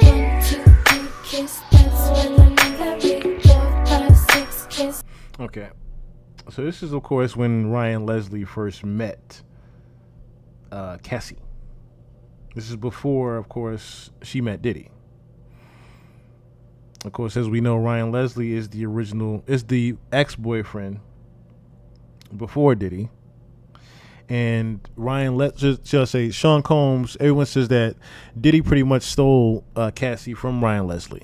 Notice that everybody. This was also his first artist. This is also Ryan Leslie's first artist. So that's why Ryan pretty much, I guess, went into that big depression after Cassie was pretty much stolen from him. He was looking at me like, like who's this random girl in the office? All of a sudden I heard this song in the office, and then they asked me to come in, and I was like freaking out because I had no idea what was going on. And Tommy was like, do you sing? I was like, you should. So that's where everything started, and I got my deal from there. See what I mean? This wasn't even a thing about her talent. This was just solely about, if you notice, right, a lot of the times when these artists get signed, it's nothing to do with their fucking actual talent. It is just how they look. If they can look at you and say, oh, I can make you a star, they make you a star. They give you the best writers, they give you the best producers, best beats, so on and so forth. How you can sing doesn't ever matter. It just never actually matters. Okay, definitely can't play that record. Definitely can't play that record. That you're going to be doing a performance tonight over at Dream. Yeah, it's gonna be like house party style. Okay. Probably be dancing on the couches, on the tables. Okay. I don't really know. We'll see. You never know. You never know. We did the record in May of last year, and it's been spreading around the globe slowly but surely.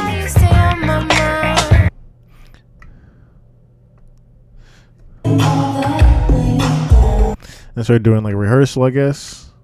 In 3 weeks, this record propelled Cassie to the top 10 artists on MySpace. Now, are y'all noticing this, right? Who have we not heard about, even with this going on right now, the Me and You record? This is solely Ryan Leslie's. Medusa, what's going on? This is solely, if you pay attention right now, this is completely on Rihanna, on Ryan Leslie and Cassie. The Me and You record, her album, none of that was from Bad Boy. All of this was produced by Ryan Leslie. And again, this is where the whole thing of the racketeering and the RICO comes into play, because we're talking about an artist that pretty much was taken from Ryan Leslie. So that's why I can't wait to see if Ryan Leslie actually takes the stand, because he was pretty much bullied out of even having Cassie as an artist. Like I said, if you're noticing even in this particular video here, none of this has to do with Bad Boy. All of this is solely Ryan Leslie using his own connections in getting Cassie a deal, getting Cassie an album, him producing the album. None of this had shit to do with Bad Boy just yet. And young women especially really began to connect with this record. It really became clear that this was something a lot bigger than we ever expected. And that's when the major labels started to come knocking. I love my. And of course, that's when she got signed to Sean Combs.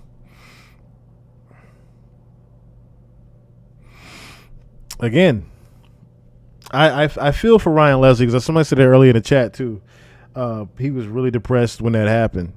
I don't think it's necessarily a thing of Cassie being stolen from him, as much as the bullying of the business that happened. Like his artists, all his hard work, him breaking an artist in, he just never even got paid for that. As well as he, like I said, lost his main artist that he broke into the industry and got absolutely nothing for it. Yes, he was dating her, that was his girlfriend, but to lose her that way is what I think was more depressing. The fact that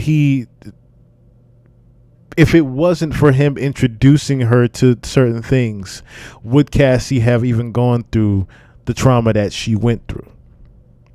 I think that plays a bigger toll on Ryan Leslie's mind than anything. If it wasn't for him making Me and You and producing the album and having those labels knock on the door, would Cassie even have gone through those things? MySpace friends. And if I haven't added you yet, it's because I have a lot of friend requests all the time.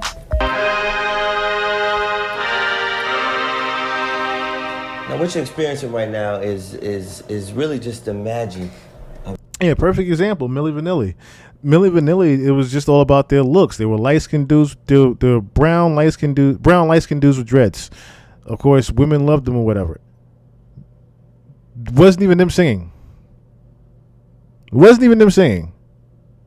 They still were getting paid, but of course they made up. Now, also let's put this on side, because this is where other things come into play. I told you guys before, I like to say initials just so we keep it private.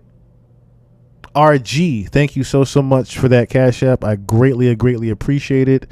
That literally goes to food right now. Just to be honest with you.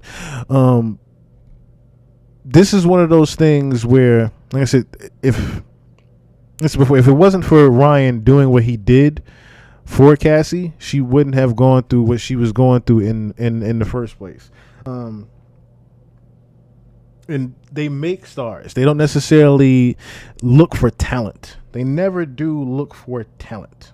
That's another thing I've noticed too. Cassie writes her own songs. She said she wrote hundreds of songs, but Diddy never promoted her as a real artist. Yes, that's another thing too. So you have that goes on. You have your artists that write their own material, of course, and can make their own music. Yes, there's always those artists. But as you can see, Cassie was never actually promoted, like you said, to even be a real artist. She had a 10-album deal, only released one album, and had, I think, 3 singles altogether. Maybe 4. Maybe 4 records she was on. That right there, if that doesn't scream someone being trafficked, I don't know what else does, because this person was pretty much a sex slave for Diddy. And I think that's another thing that the defense is, I should say, the prosecution is trying to prove, is that she was pretty much his personal sex slave and not his actual artist. I think that's one of the biggest things that they're trying to nail down on Diddy, is that he was basically just keeping her around just to have sex with her and fly her to different places, which that's what I said, that's where the sex trafficking comes from. You're not even having sex with her like that.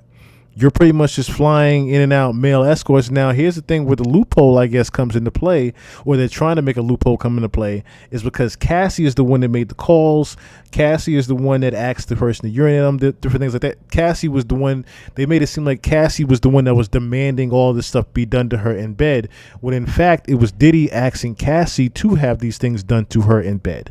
That's another thing that they're trying to shake around, but they can't pretty much get around that part right there, that Cassie was still being manipulated. They've been trying to shake around that for quite some time in this case, but they can't seem to get off the fact that Cassie was completely manipulated. She was very young. She was naive at the time. She was just someone that was trying to be a star in the industry. And I'm pretty sure the jury is even seeing that now, like, no, this woman was in a very abusive relationship. And if you're someone that's an adult mentally, you know how that even goes when you're dealing with someone that is a complete narcissist. Okay, someone that is a complete narcissist, and anything that they say goes. Nothing you say will ever be of opinion. Everything that narcissist says goes. So I'm pretty sure the jury is seeing all that come to light with just Cassie. Like I said, Cassie is still the tip of the iceberg. I keep saying this. Cassie is just the tip of this fucking iceberg when you break down the whole iceberg shell that this shit is. I'm surprised that they didn't really go into depth with Dawn and Carrie, but I get why they didn't go into depth with Dawn, because there were too many contradictions. If you notice, the biggest contradiction was not only were they throwing out her, I guess you could say throwing out her civil suit in regards to it being part of this particular case with the state, it was the fact that she was wanting money, but then she's saying on the stand that she just wanted justice. So it's like, which one actually is it? Second thing is, they don't necessarily have any way to prove the kidnapping was going on with Dawn. Third thing is, they don't know how to they didn't know how to wrap that one together with what was going on with the abuse of Cassie, as well as how to wrap that into racketeering. because at the same time, they asked Dawn, like, all right, so he assaulted you and threatened you. I should say he threatened you. You saw him physically abusing Cassie, yet you still, after all this, you chose yourself to call him and work with him again just to try to make some more money? That right there throws things out. That right there throws things out.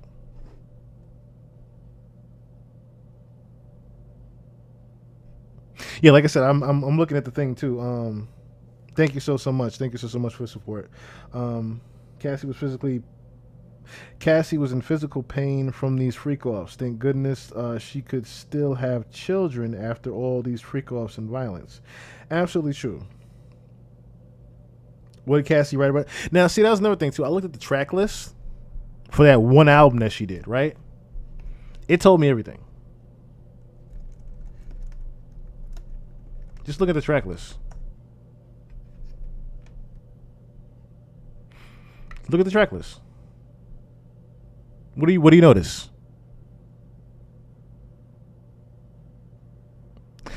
All of it is about sex songs.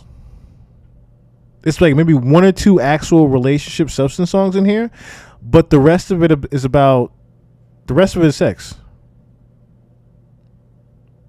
The rest of it is just sex. Just what I'm saying, yeah, she wrote her own records, but what was she forced to write about?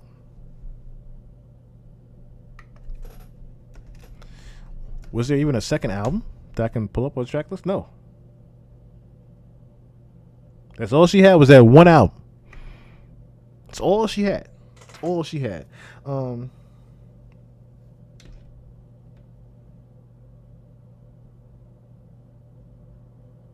Yeah, that's what I'm saying. Like, she really didn't she really didn't have a say over her own career. That's another thing. She never had a say over her own career. Now, Dawn, on the other hand, this is why I wanted to pull this up too. I have the actual video of this. I think they're probably gonna, just so you know, they're probably going to demonetize the video for this particular footage, but I don't care. And I'm gonna let you out your contract too.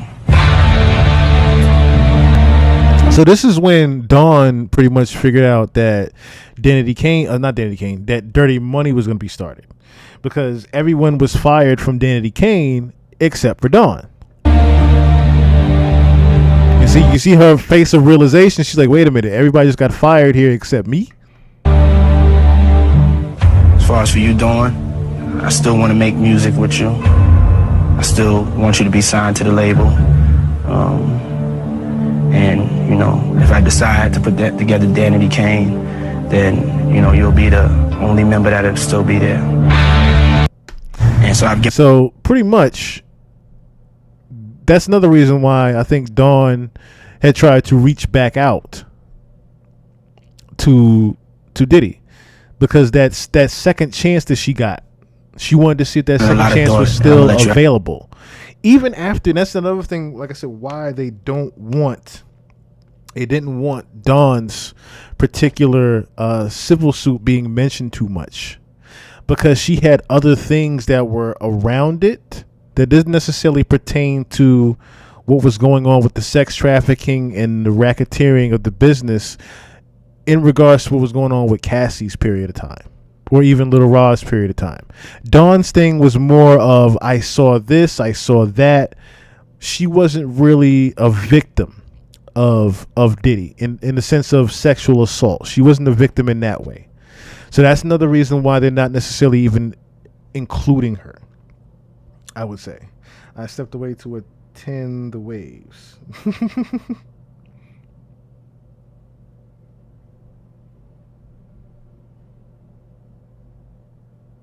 All right, so let me see here, because like I said, I wanted to go while they're pretty much breaking for the day. They're pretty much breaking for the day, and we're only an hour and 41 in here. So let's see. Oh, that was everything too, which I found pretty weird.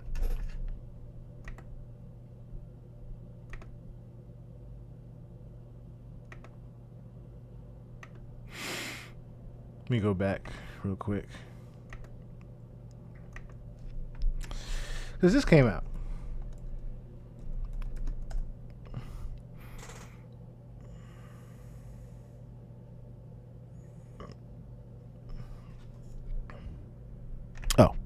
Oh, not that. Justin Bieber. I put the wrong thing.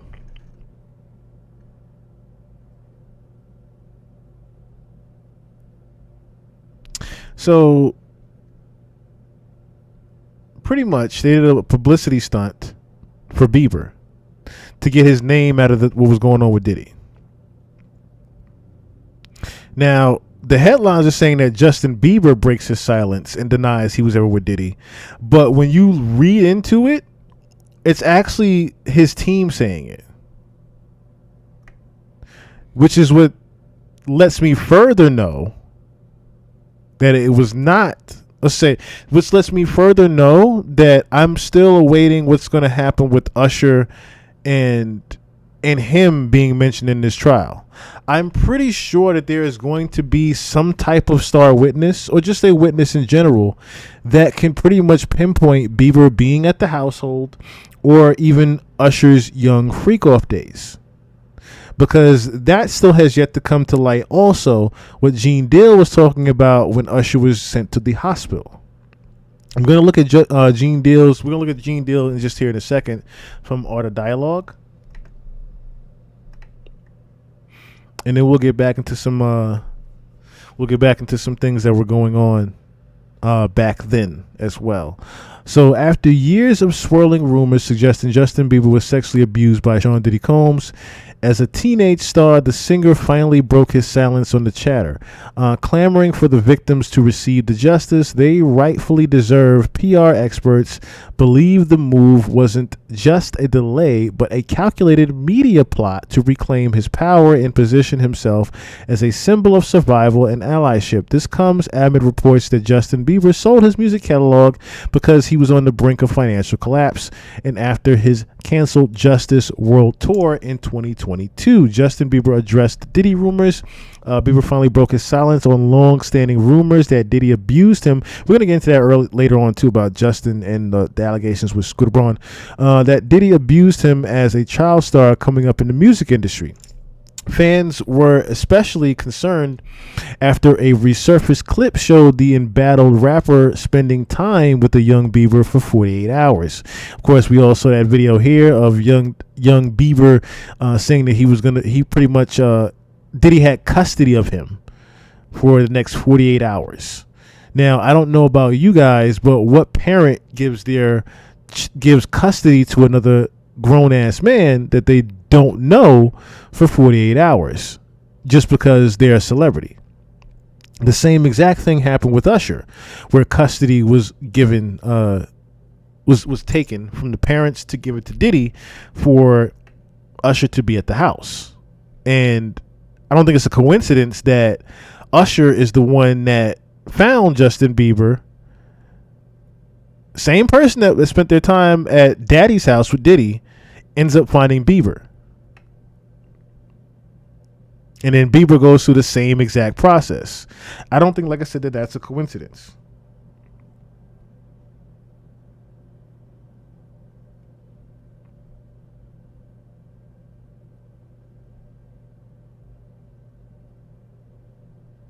See, that's the thing. Even with the rumors here, watch. So the Sorry Hitmaker addressed the rumors via a statement from his rep. This is why I'm saying this isn't Justin actually saying this. Issued a statement from his rep, insisting that Diddy didn't do anything of such to him, and that the unearthed videos that flooded the internet were performative, and Bieber was instead closer to the rapper's son, not Diddy. Now, this is where things get a little confusing, because where do you see Justin and Christian really, partying with Justin like that? Or should I say Justin Combs partying with Justin Bieber? You don't see too much of that. You see him partying with all the older people. if anything. You've always seen Justin with the older crowd. You have never really seen him with the younger crowd like that. Although Justin is not among Sean Combs' victims, there are individuals who were genuinely harmed by him. Shifting focus away from this reality detracts from the justice these victims rightfully deserve, a spokesperson for the singer said in a statement to TMZ. See, this is what I said. It's not actually Justin saying this shit. Justin pretty much knows. You know how I know Justin knows?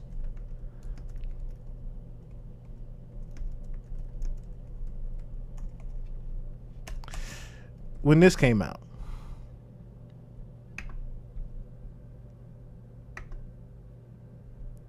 Oh, hold on. When this video came out. Her. When he spoke about Billie Eilish. Yeah, I definitely feel protective of her. It was hard for me being that young and being in the industry and not knowing where to turn, and everyone, telling me they love me and, just turn their back on you in a second. If she ever needs me, I'm going to be here for her. But yeah, just protecting those moments, because people take for granted encounters and you notice he said that. I'm going to play that one time that he says, this right here is where you know something happens.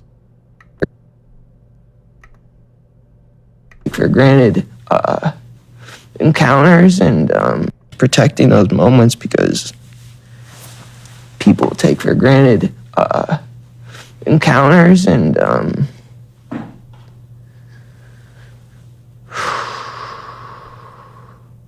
just him having to break after him saying people take for granted those encounters. He was definitely taken advantage of. Just how he had to pause there and pull his head down crying. I just I just want to protect her,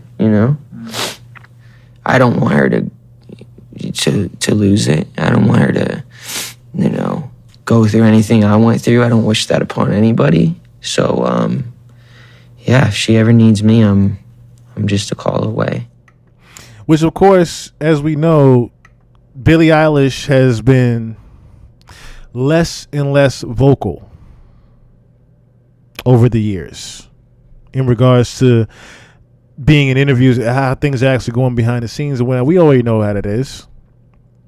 Haven't y'all noticed that lately over the years that interviews are less and less informative now for these new stars?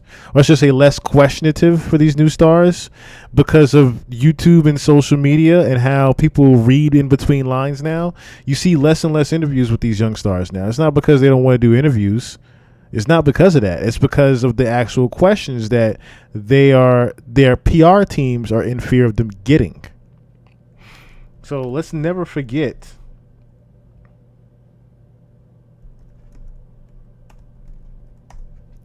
Let us never forget this.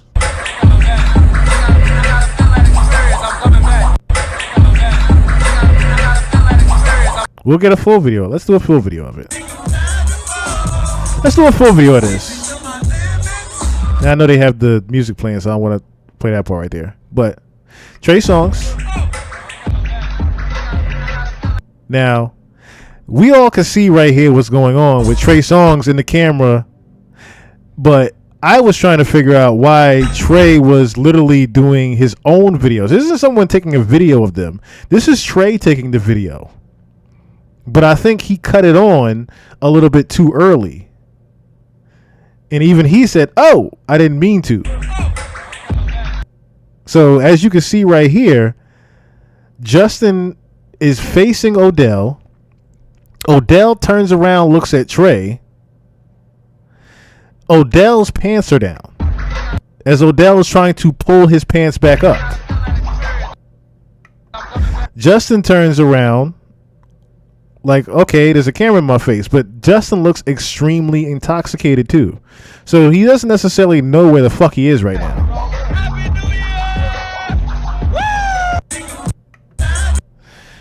Again, as long as that video is around, I will never question if something happened to Justin or not. As long as that video is around, I can never say nothing happened to Justin.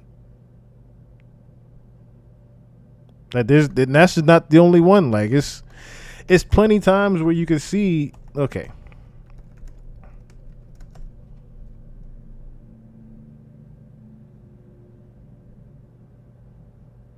It's an AI song of that. Lost myself at a Diddy party. I don't mean to laugh, but that AI is diabolical. AI is diabolical. Okay, yeah, this is the video I was talking about. This one right here as well. Him at a Diddy party. Again, Justin looks extremely out of it. Oh, he's bad boy now. Just hair looking a mess. Doesn't know where the fuck he is. Look how drugged up Justin looks. Here's your icon alert. It's called He's Bad Boy Now. It's called Don't Ever Play Yourself. He looks so innocent. The Bible says a male shall not lie with a male as with a woman. And also the Bible says don't get drunk. No sex, no drugs, no clubs. I'm a real prophet like Jesus. And look who's there. Meek Mill, Game. Diddy poisoned his drink. And I see the game with Meek Mill maybe to sleep with him. Welcome to the family, Justin.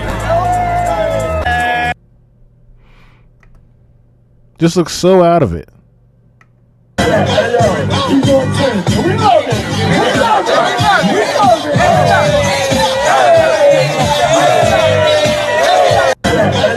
Just looks so fucked up there. And I'm like, this is a young kid. Justin wasn't even 18 at this time, I don't think. Because how old is Justin now? He just turned 31.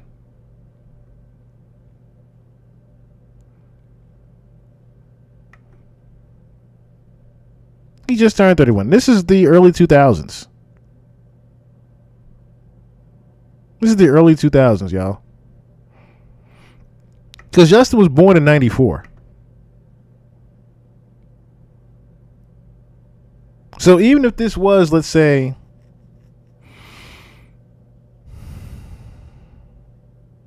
so 2004, he would have been 10 years old. So even if this was, let's say, 2000 and what, 10? He would have been 16, right? So still very underage at these parties.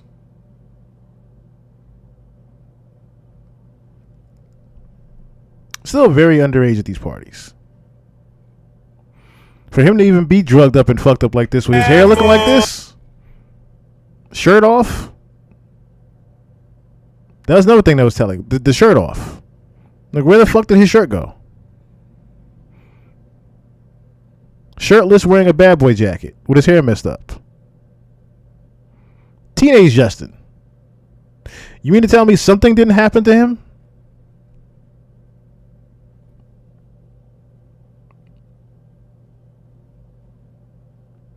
Very true. Justin definitely would have met them at the parties. He definitely would have met them at the parties. All right, let me pull up Art of Dialogue.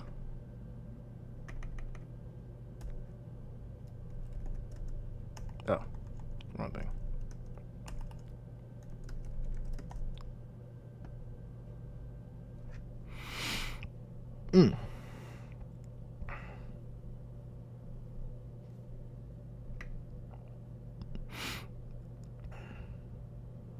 Where is it? I'll look at the one that I was looking at the other day. Hold on.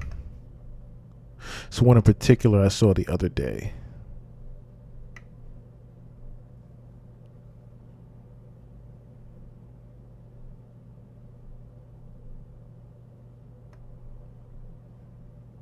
Okay. That's why I'm playing from the beginning one, because like I said, it's when he talks about D-Rock that I'm really concerned with. Scared to give their opinion, and now they front and center, telling all their stories, all they Diddy stories. He gonna break the internet. He gonna break YouTube. You see how many content creators is coming out and giving their opinion on this subject? Hell, man, it's crazy. Yep. So I guess you got a couple of questions for another content creator, had somebody who came out and spoke on this stuff, and this is about D-Rock. I did a whole, yo, you don't mind if I do this, Mighty, right? No, break it all down. You got all the time in the world, man. All right, It's thanks, about bro. me, but okay. I did a whole show. It's called The Biblical Betrayal of Biggie Smalls, where I lined up whatever happened to Big that night that week, and how it got played out and where he lost his life. When I said that D-Rock and Puff had Big go to that party. Now, it came out in the trial about D-Rock. Cassie was mentioning a lot of stuff about D-Rock. It's a couple of stories I knew. One, D-Rock told me the story. You understand? When I first was trying to get in touch with Puff. And two, I heard what Cassie had said. But I don't want to address that because I don't know your line of questioning. But I do want to address this, that D-Rock is the one who got Big out the room. And that's when Puff had took D-Rock about all day, and me and Big was in a Winnebago together talking about his whole life story. Big told me his whole life story. I told this 1,000 times, brother. But in the trial, Cassie had said something about D-Rock being head of Puff security after I had left. You understand? And that's when D-Rock had came home. You understand? They all moved out to California, the whole 9 yards. Now, D-Rock let Puff trick him. I don't believe that D-Rock was that sinister and knew what he was doing. I can't believe that he knew what he was doing and getting Big to that party. I knew that Puff may have promised him something.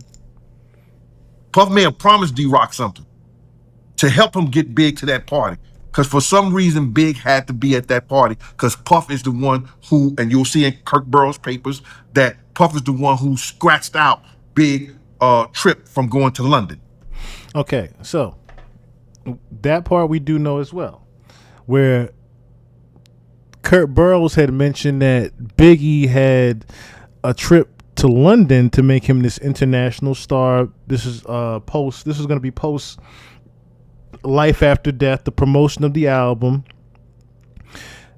Big was also going to be doing his own label. That's when he got the money to get his own label together and everything. That was the big deal that Biggie had aside from Bad Boy. He was going to be leaving Bad Boy as well. But yeah, and Kurt was going to pretty much head everything. What interfered with that was Biggie said, of course, I'm not going to that party. And he was going to go to London. Instead of him going to London, D-Rock influenced Biggie to go to the party that night that he got killed at. Gene knew that Diddy had some type of manipulation with D-Rock in order to even get Big to that party. Because as Gene has said many times before, Big was not going to that party until D-Rock made him.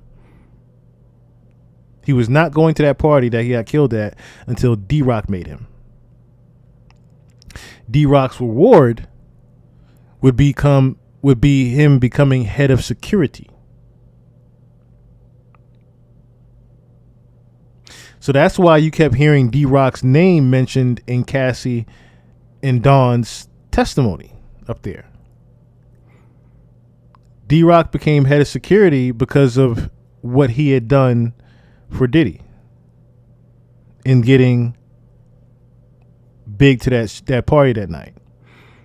Because Gene actually left Bad Boy after that. And then turned around and lied that Big didn't want to go to London, which was a bunch of crap. You understand what I'm saying? Because he asked Clark Kent to go to London with him. He asked Clark Kent to go to London with him. And Clark Kent was going to go to London with him, God bless the dead. You understand? Clark Kent told that story. Now, I want to pause it there. Isn't it ironic that while Diddy was in jail, while Diddy was arrested, a certain somebody had complications with their health again?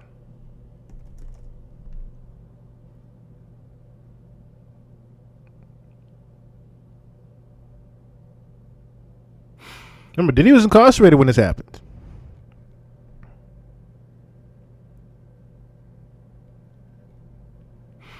Now, of course, he had a long battle with colon cancer. But like I said, I think it's kind of funny that he ended up passing when Diddy goes to jail. And this information is out there on him. That Clark Kent was the only other witness in regards to Biggie not going to that. Because that's another thing, too. If they were to ever reopen the case, which they won't now, because now Mrs. Wallace has also passed away. If they were to ever reopen a case on Biggie Smalls, Diddy's name would be at the front of it. With that information alone, that Clark Kent was going to go to London with Big. So there wasn't a thing where, because Clark Kent would have been the one to prove, said, nah, Big ain't want to go to that party. He wanted to rest up and go to London. Just that little thing right there, among other information that I'm pretty sure Clark Kent had on Big. I'm just noticing the pieces around Biggie Smalls just completely evaporated once Diddy went to jail. The murder for Tupac has not went anywhere because there's still a lot of loopholes there that could be filled. But as far as the loopholes to be filled with Biggie Smalls, all of those have been filled with the deceasing of these people. Unfortunately. Other than Gene Deal and maybe D-Rock. Now, in this trial, Cassie was telling how D-Rock and Puff was trying to line Suge Knight up. But like I said, I'm not going to get into that right now. I'm just going to get into the fact that D-Rock has been with Puff since Big died. You understand? He went and did a little time, and when he was in jail, he was letting everybody know when he come home, Puff was going to take care of him. And he became head of Puff security, making sure Puff was all right. Puff also gave him that clothing line, which was Invisible Bully. Bully. It was Big's ideal, but it was Invisible Bully. You understand? Gave him that clothing line. They was doing a little work, and he was doing the t-shirts and everything like that. And I guess Puff was actually, paying him back for helping him get big to that party. I'm glad Ms. Wallace ain't here, brother, to see and hear what we're finding out about D-Rock now and the things that he did and how he was, so close to Puff and doing some of the things with Puff. And it's crazy right now. I'm glad Ms. Wallace is not here to hear that because she was somewhat fond of D-Rock. You understand? She was really fond of D-Rock. But it's crazy, man, how all this stuff is going out. And I told this story, and now it's become viral on a lot of platforms and a lot of things is going viral on the internet that D-Rock helped line Big up, for that night Big got murdered. You understand? And it was crazy, and it goes through my mind every time I hear something about that when I'm seeing D-Rock hold his head talking about, yo, they got my man, the night Big got shot up.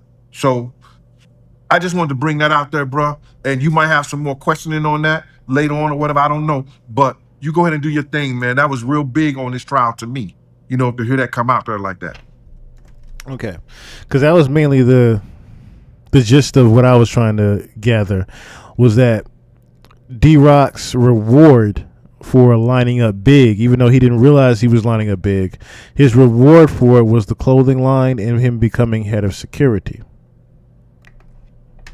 Now, I want to see if there's so many things on Roger Bonds on Cassie here.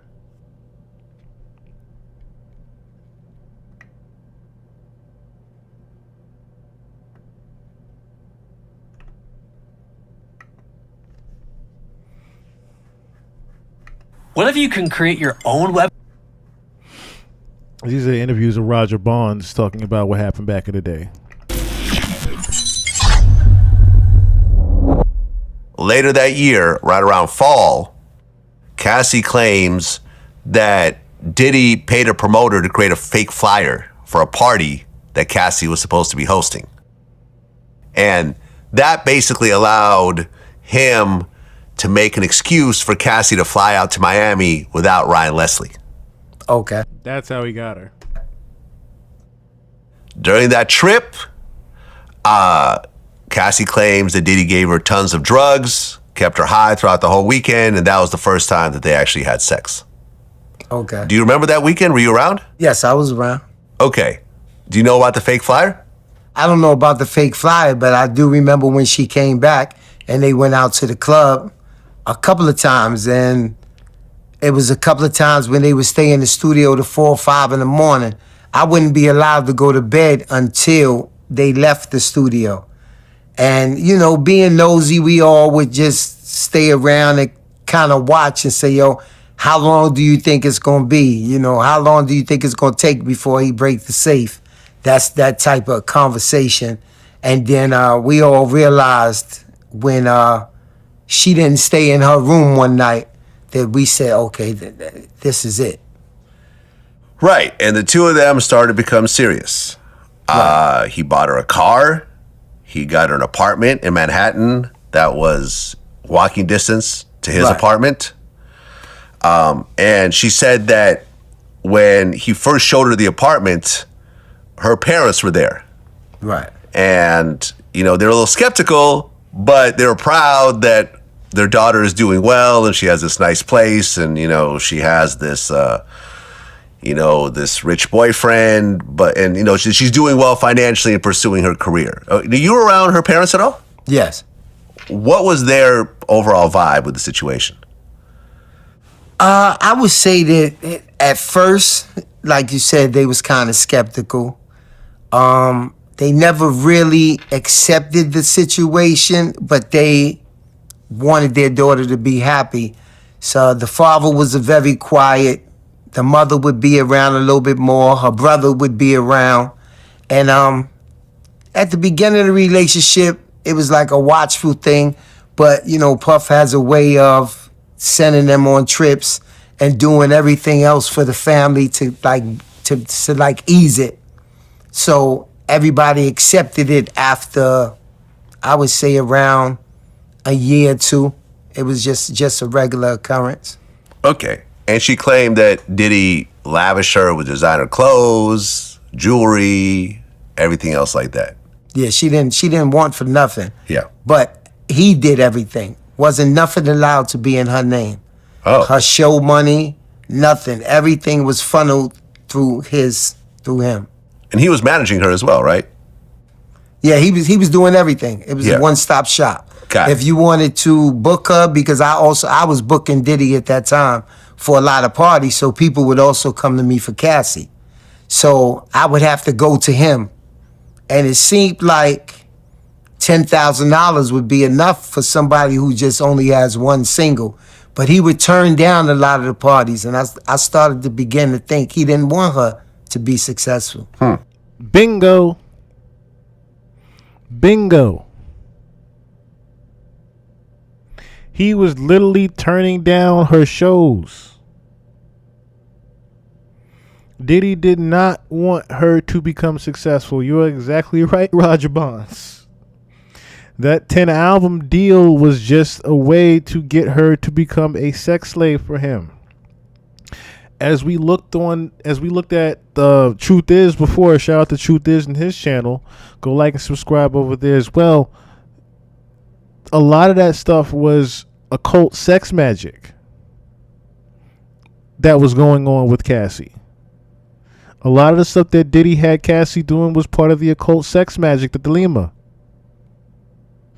None of her records were ever going to be presented to the light of day because she had a different purpose with him. That same purpose would then be thrown on Kim Porter. The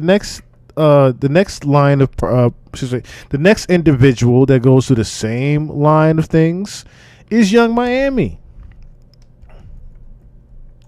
Anybody remember Young Miami saying this? Young. Hold on.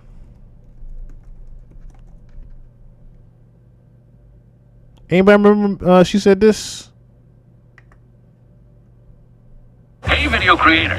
Hold on. Got an ad here. Got to. It say take a shot. Say it. You got to. It say take a shot if you like golden showers. I do. Golden showers, meaning when the guy pees on you, pee on you everywhere. You like it? I just like it. Again, when I heard about Cassie being urinated on, the first thing I thought of was when Young Miami said the same exact thing. That she liked golden showers. And I'm like, what? Like it was just random. Like, you know when you drunk and you just... And they just peeing all over your body? You just pee on me in the shower. She didn't disclose who performed the sexual act on her. But I mean, that's funny. P. Diddy became a trending topic. I forgot about that.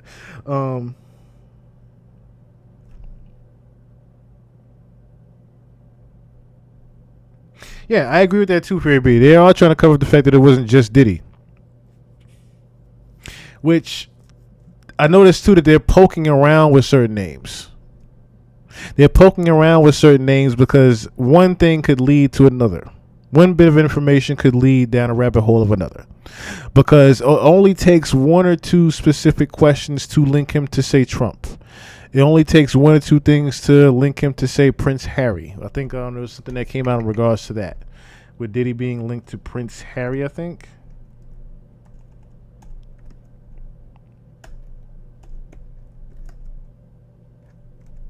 I think that's who it was.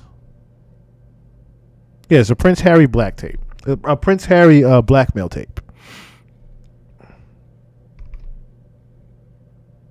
Let me look at this real quick, because this is let me look up this real quick, because there was something in regards to that I.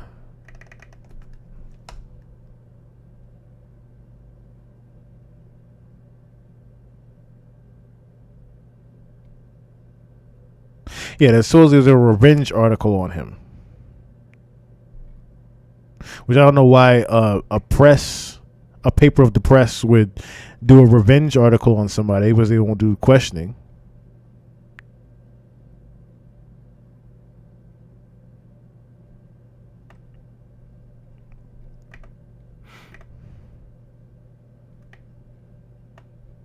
Move that real quick.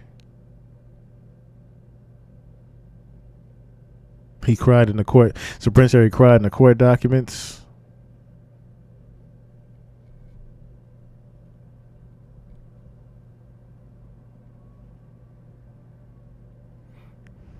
Yeah, because he was named in the lawsuit.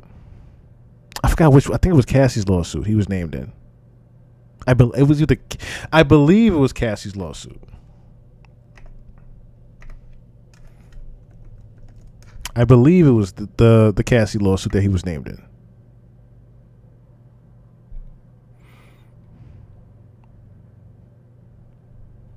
But I noticed how they're, like I said, Baby's right. They're trying to pretty much cover up. Yeah, that he met Megan there. He met his wife Megan there at a Diddy party.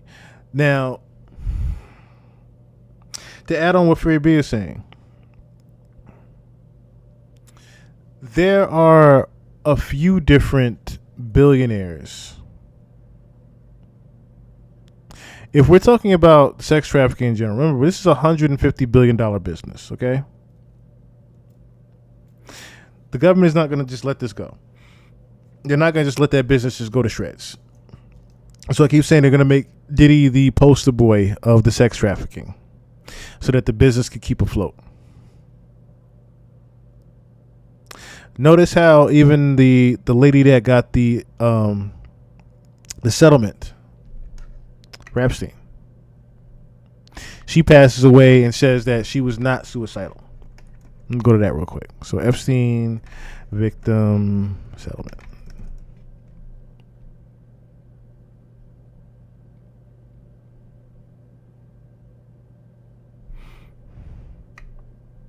I don't know why. Victim settlement. Doo-doo-doo.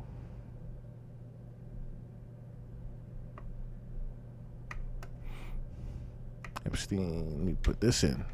I don't know Why they're acting like I'm not specific?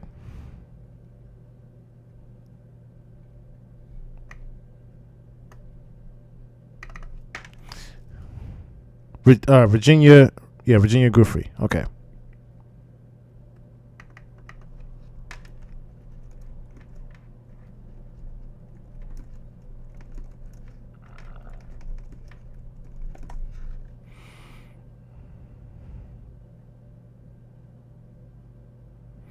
Do do do. You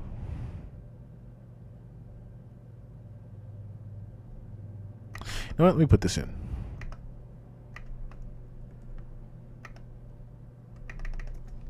Let me just do it here instead.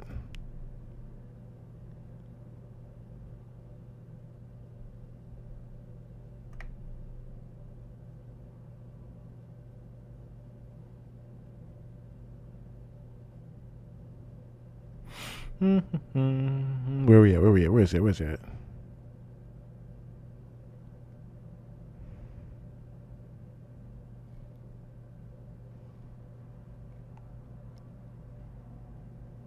There it goes. Okay.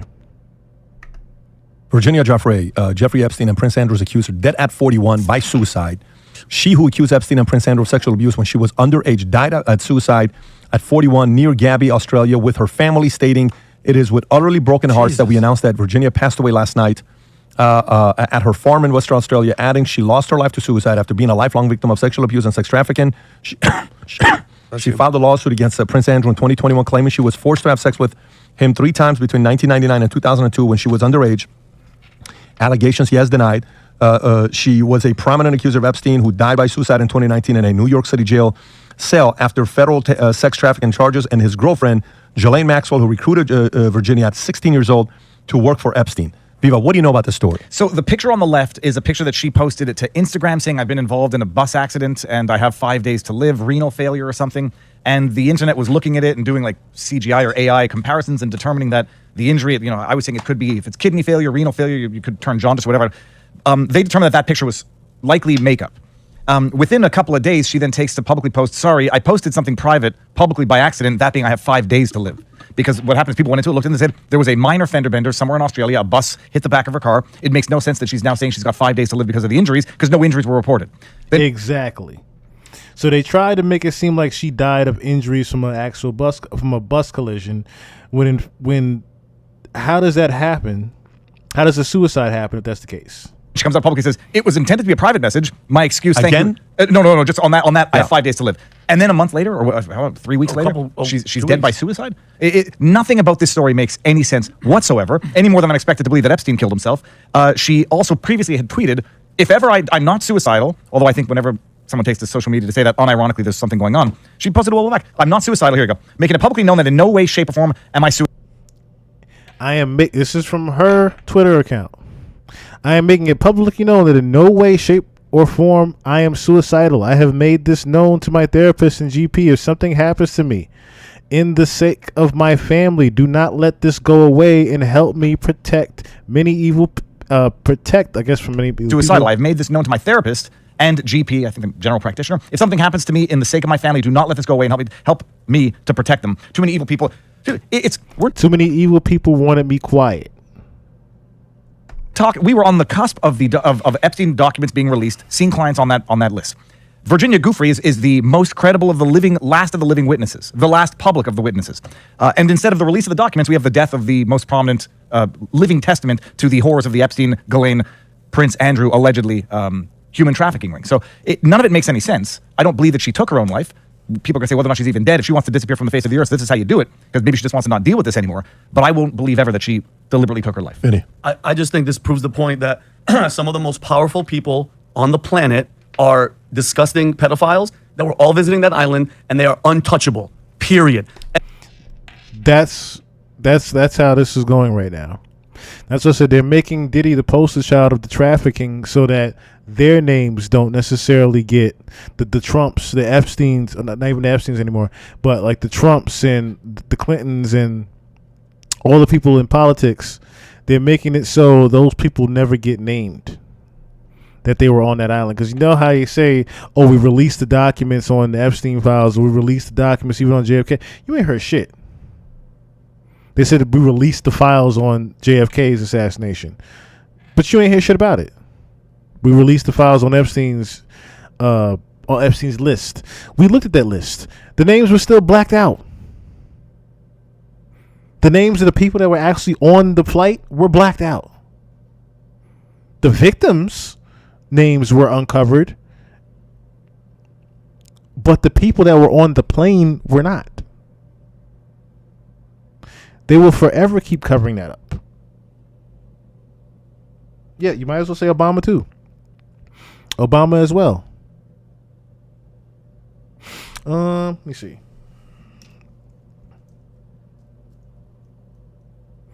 Let me see. Where can we take it from here? I almost want to say I'm going to come back later on, because I definitely want to pod later on tonight. I want to get some things together and pod later on tonight. But trying to think now, where else could we go here before I take a mid-break my damn self. Let me see. Yeah, Misa Hilton. So I pulled that up as well. So Misa Hilton stands by her son Justin Combs in the Diddy trial. I'm a mother first. Okay, so this is we asked ourselves who was that on the crutches. That was definitely Misa Hilton. Misa Hilton is putting motherhood front and center as her son Justin Combs navigates the legal firestorm surrounding Diddy. Despite recovering from a leg injury, Hilton showed up to Diddy's sex trafficking trial in New York City, walker in hand, to support their son, whose name has been brought up amid the growing allegations. She broke her silence in a heartfelt Instagram post, explaining why she made the difficult trip. "Yes, I'm good. I'm on the healing journey," she wrote, "but then my son said, 'Mommy, I need you.' I didn't hesitate. I showed up, walker and all." Hilton made clear that being a mother is her top priority. "I'm a mother first. I'm my son's strength. That's just what it is," she said firmly. She also addressed critics, adding, "If you don't get that, then you're not aligned with who I am or who I live or how I live, and that's fine with me." She didn't just speak for herself. She looked at others dealing with physical challenges too. To anyone using mobility aids, don't ever feel ashamed. These tools are here to help us heal and live. Before ending her message, she called on people to lead with faith and compassion. "If you have God in your heart, pray for us. Be kind, think critically, keep your head high." She continued, "P.S. It took everything in me not to walk out the courthouse like Pac. If you know, you know." As you know, Hilton and Diddy dated in the early 90s and welcomed Justin in December 1993. While their romantic relationship ended long ago. That's someone who I would hope would take the stand, but I don't think she ever will.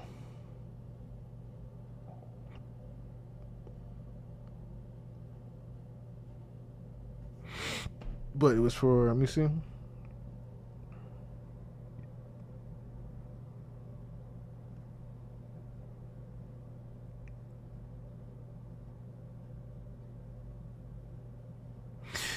So I remember at 4 p.m. in Calabasas. Let me look at it. Let me look at it real quick, because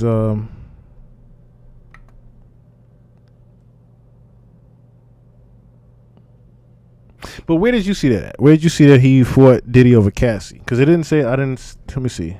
Let me put this in. Because that'll tell me everything. That'll tell me everything.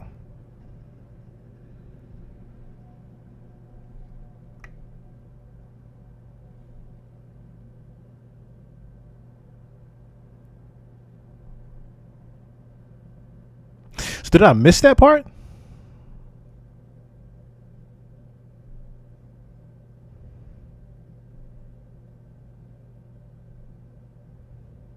Let me see. All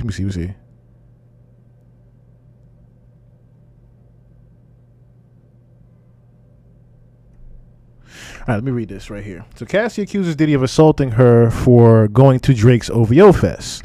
Okay. So Cassie took the stand once again today to recall. I don't remember reading that part. Maybe okay. So this was Friday's thing that I didn't finish reading. This must be Fridays that I didn't finish reading it where that came up. So today, because I skipped right to Dawn's. I didn't finish Cassie so I can get to Dawn's. Which, well, you know, let's just go back to that. Before I read that, let me go back to whatchamacallits. Let me go back to Cassie's because I didn't finish reading Cassie's because I thought they were actually done with her. So let me see. So they're back. Combs, Gustavo, Mr. Combs wrote, "You're so predictable." So let me see if there's anything down here. Once they got to it, because this is May 16th.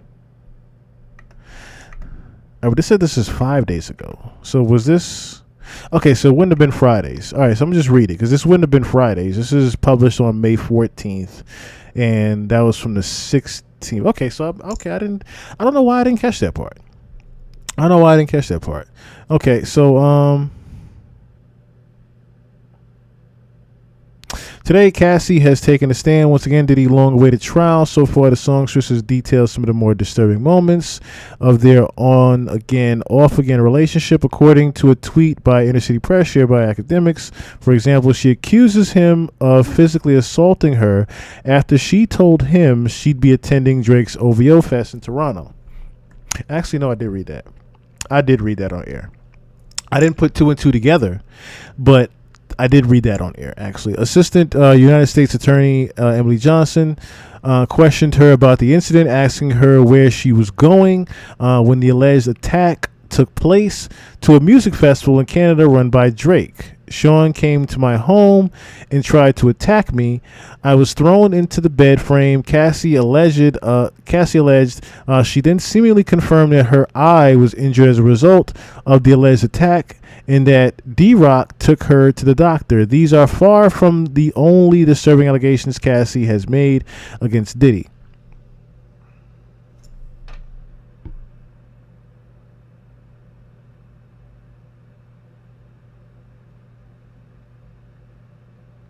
Well, let me see something. Let me see. Because how we could actually put that together. Let me look at the lyrics here for 4 p.m. Calabasas. Let me look at that real quick. I almost want to rap the damn thing. Oh, you self-promoters are janky. We established like the Yankees. This whole game thinkless. We moving militant, but somehow you the one tanking. No limit to where I could take it. And you know me as a Christ bottle sender. As a Chris bottle sender, check picker upper. I thought we looked out for one another. I saw us all as brothers in the struggle, too blessed to be humble. I guess it's different in the city I come from.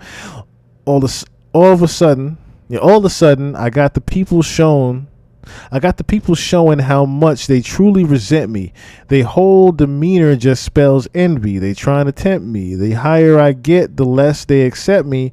Even had the OGs trying to press me. Ha ha ha ha. No way out because I'm already in it. It was so many Diddy Mace subliminals in it. Even how he rapped into the beat that he was rapping to. He was using Mace's flow in a sense. He was using Mace's cadence in a sense throughout this whole thing, which was also ironic that he was using Mace's cadence of all things. Someone who has a long-standing history with Diddy. He purposely uses Mace flow and cadence to deliver this record dissing Diddy. Even back, let me see. No way out because I'm already in it. I'm not attending. When I do show and get a ticket, got a good business can clean millions. I got the vision. I've been had it since no scrubs and no pigeons. Even back when I wasn't as poppin', when they told me take an R&B nigga on the road, and I told them no and drew for Kendrick and Rocky. I tried to make the right choices with the world watching. Mike never tried to rap like Pac. Pac never tried to sing like Mike. Those my dad's words to me when I asked him how to make it in life. And I always said my mother gave me the greatest advice. Yeah, look at me now. They look at me like the golden child. Can't nobody hold me down, especially not right now. Certain is just too wild to reconcile. Take that. No love in they heart, so they fake that DiCaprio level the way they play that damn. Okay, so there's an interesting line there. The Can't Nobody Hold Me Down, referencing Diddy, of course, with his song, especially not right now. Certain is just too wild to reconcile. Take that. No love in their heart, so they fake that DiCaprio level the way they play that. Now, we all know DiCaprio, of course, has always been the older guy dating the younger women. Damn, what is that? Y'all don't hear no songs? They hit my phone like you did that. They even hit my line like, where you been at? It's always on some like, when can I get a favor? Or where my at? Oh, where my bitch at? Okay, so like I'm about to tell you where she been at. Costa Carrias. I got her kidnapped. She ain't sorry, and I ain't sorry. It's too late for sorry. Green, white, and red on my body because I'm dripped in Ferrari. All she want to do is get high and listen to party. She complain. I tell the driver to drop her at Barney's. My summer diet is just rosé and calamari. Look now, you got me started. I'm the black sheep, rest in peace. Okay, so that's why he says, look now, you got me started, because he pretty much started, I guess, telling a story of whose chick he had.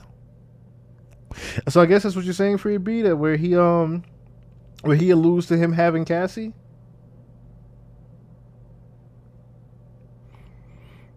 The look now, you got me started, because all that could definitely be alluding to him dating Cassie.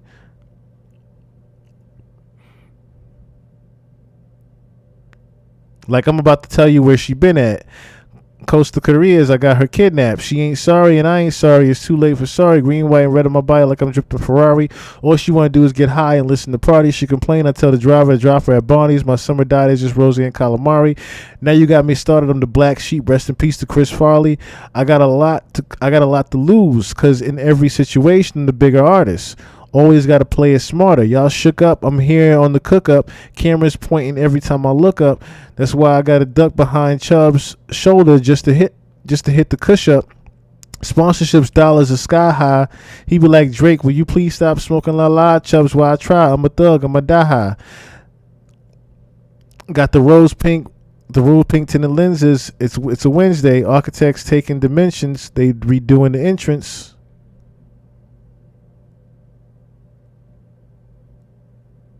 Okay, so it's just that line there then. It's just that line earlier then.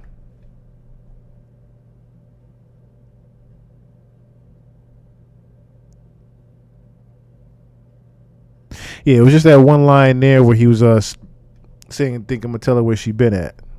I got a kidnap. Sorry, I ain't sorry. It's too late for sorry. Green, white, red, my body just a Ferrari. What you want to do is get high and listen to party.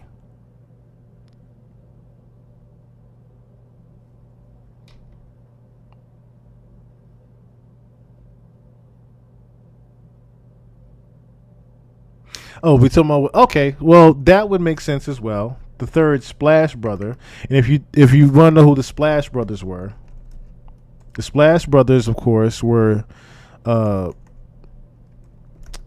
Drake and French.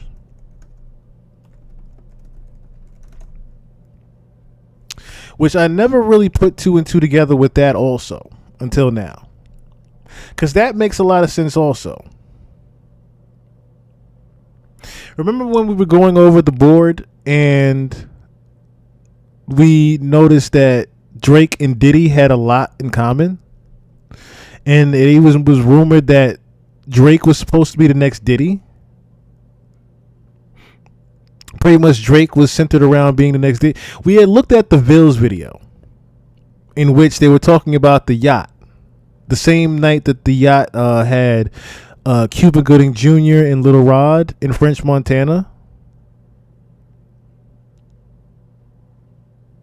I remember us looking at that specifically. And they pretty much put the connection of there was a double yacht party in a sense. So where they were pretty much jumping back and forth between boat parties. And Diddy ended up going on Drake's yacht as well.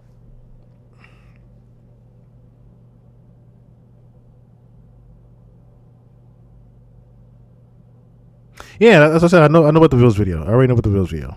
But that's so we looked at that one on the channel already. But the Ville had already pretty much broken down how the yacht parties were the same. The yacht parties were the same night that French Montana, Drake, and Diddy all partied together with Cuba Gooding Jr. and Little Rod. We went over the mole board. We found out that Diddy and Drake were actually very linked. We also found out that Drake was linked to Dutchavelli, who Dutchavelli was actually partying with Diddy one evening. And Stefflon Don had mentioned in the messages, like, oh, you could show it. You could show us that. You don't want to show us that you partying with Diddy. Pretty much he was doing some things that he couldn't necessarily say, Dutchavelli. So it makes a lot of sense now seeing the Drake and French Montana beef. And Drake pretty much, even though Drake holding up the Boffman sign here as well, you could always pinpoint the fact that Drake did that cease and desist on French Montana's record. Was it because more of what was going on with the relationship with Diddy? Because now you're saying to yourself, okay, what was his actual beef with French Montana if they were so close? Was there something happening with Diddy and Drake? Well, should I say we know there was beef between Diddy and Drake, but did the beef spill over to the friendship that Drake and French had? That's my question now. Did the beef potentially spill over? It seems like it did.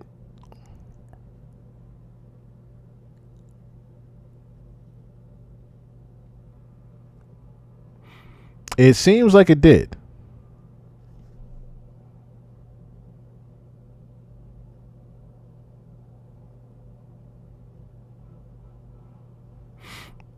I ever think that they definitely the beef had spilled over, and why that cease and desist even happened.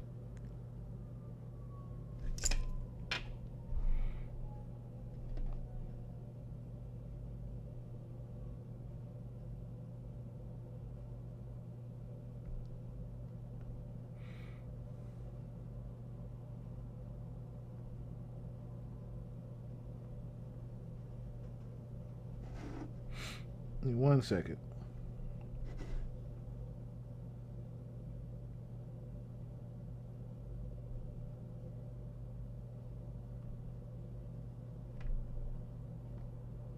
Okay.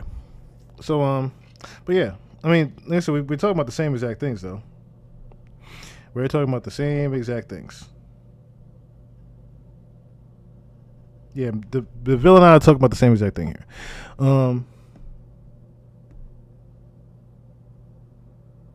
Give me 1 second.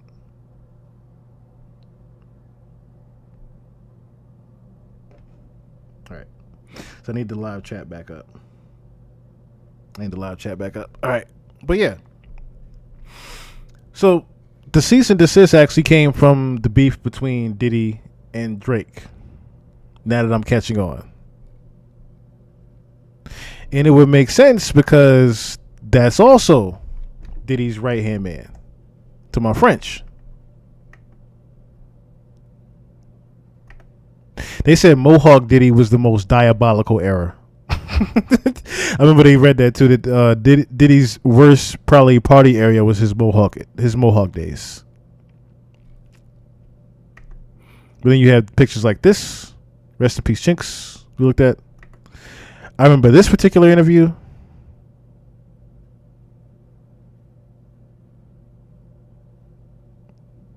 With him and these two on Ellen, and even how he was dressed like a cat daddy. Then there's videos of these two together.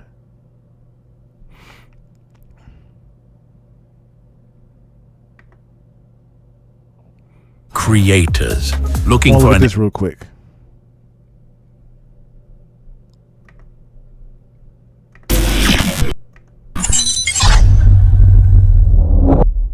So then that next album comes out. They got Amnesia. Yeah. On Epic. Now, did you leave Bad Boy at this point? Yeah. Okay, so you and part ways. This is me leaving Bad Boy and Epic. Okay, so it's not on Epic. It's on Epic, but it's my last album. Last album on Epic. Yeah, this is me leaving everything. Right. This is me becoming a free agent. Right. Did you and Puff part on good terms, or? Yeah, great terms. Because you fulfilled everything. Yeah, I fulfilled everything. Right. I made sure everybody got their money. I made sure Rose got his money. I made sure Puff got his money. Made sure Epic got their money. Yeah. Epic's still making money. You know what I'm saying? Everybody brushed shoulders with making money. Right. You know what I'm saying? And had a chance to have a great time. You know what I'm saying? And when people say bad boy curse, you're the exception of that. I'm blessed on a different level. I came from Africa. I made it out the jungle. Right. I'm like a whole different. I made it out the Bronx, Africa. Notice how he had to look around too when he said that too. First, the whole nine. Everything, man. It's all love. John Legend's on it. Kodak Black. R.I.P. Pop Smoke. Yeah, and that Dirk. record, that Doja Cat. Yeah, Sweetie. 5EO. Fab. Coi Leray. 42 Doug. Ty Dolla $ign. Lotto. Yeah. Lil TJ. Moneybagg Yo. Tory Lanez. Yeah, me and Kodak Black had another hit off of that too. Yeah. Mop Stick. Exactly. Yeah. Now, right around that time, your driver gets robbed. For, was it your watch? No. All right, we don't have to go into that. That doesn't necessarily pertain to him. Let me see some.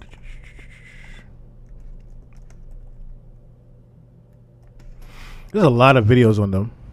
There's just a lot of videos of them partying together. But of course, then there's this infamous one right here where they woke up in the same place, of course. Happy birthday to you. Happy birthday, dear friend. Happy birthday to you. Thank you. It's a special birthday for both of us. Yeah. Because it's happy. I was just trying to figure out why French was just sitting there with his shirt off at the table, and this nigga's in a robe talking about happy birthday. To you. Like, it just didn't look right. Regardless if you just came from being in the pool or whatever. Nigga, why did you have your shirt off? Happy birthday, dear friend. Happy birthday to you. Thank you. This is a special birthday for both of us. Special birthday for both of us.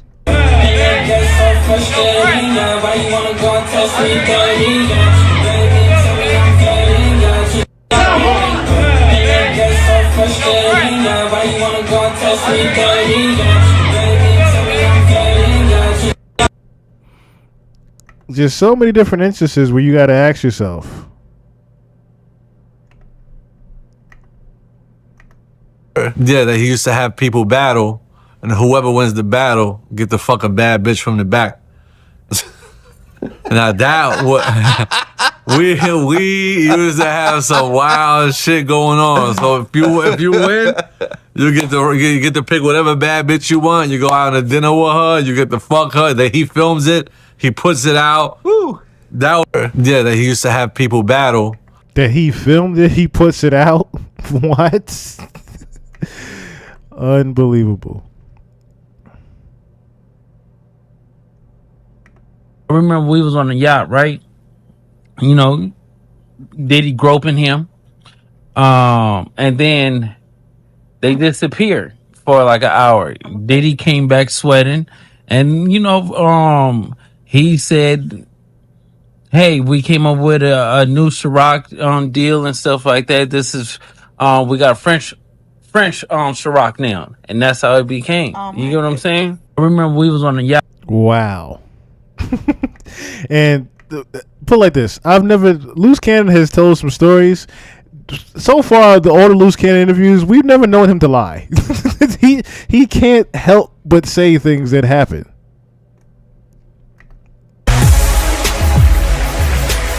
Welcome back. We are live at the 2022 Billboard Music Awards. Vegas, love, love, love. Love, love, love. Okay, there we go. Check this out, y'all. This is my brother, French Montana. He's one of my artists and one of my best friends. And I want him to introduce my other brother, because we all brothers. Say it. And we're going to introduce my brother. Okay. You could tell the uncomfortable part was the artist and the brother part, but that's a little far-fetched. It's a little far-fetched there. That's a little far-fetched there. And just party and be sexy while you apparently you're very sexy when you party. But you're doing. When I talk about. I see. It's starting. Notice how that this interaction right here. This interaction right here. Run it back to what they said. But you're doing. When I talk about. I see.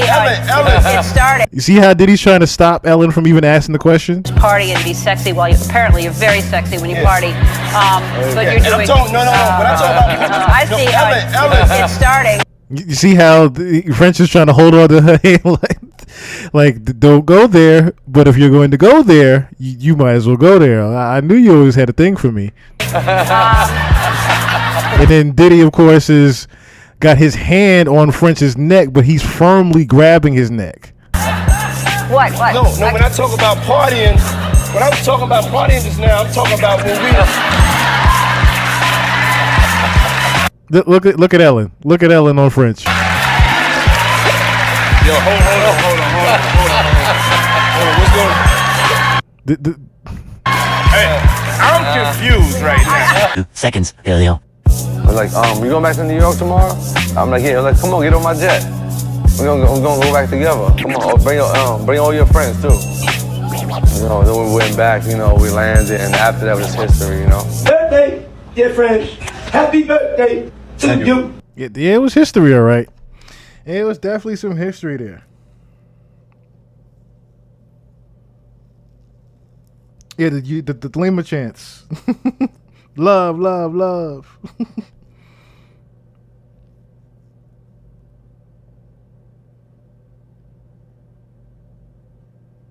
Yes, women are definitely treated with a lack of respect in this industry.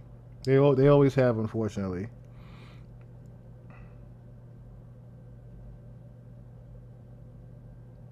I believe Loose Cannon's name is loose for a reason. Yes, more than one reason besides his loose lips. Pause.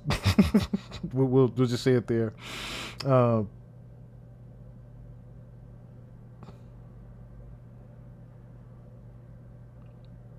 Even Twitch hit the scratch on the record. Well, no, that wasn't Twitch. That was somebody else. That was somebody playing the music over there. That wasn't Twitch necessarily. What about the video with Tyson and Diddy on the sofa? Yeah. So that's funny. That's funny in itself. We can look up. Matter of fact, let's do that. We could do that real quick. We could definitely do that real quick. Just look up all the weird moments. the very weird moments of these guys. Of this guy in particular. I think someone has pretty much put a compilation together.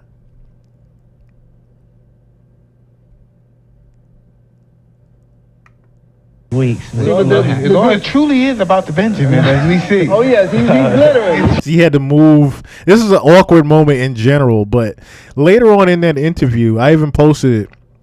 Later on in that interview, Mike Tyson sat on Heavy D's lap.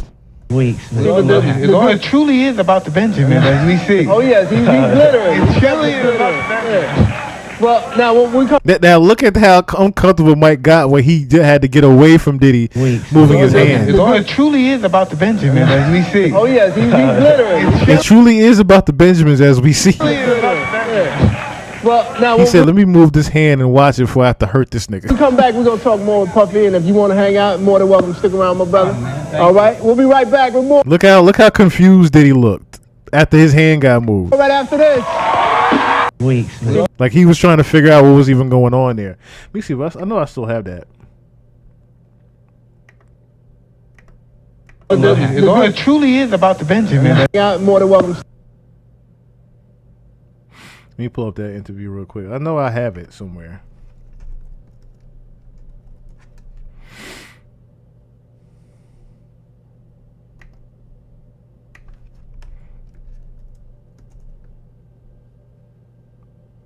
Wow, I don't have the.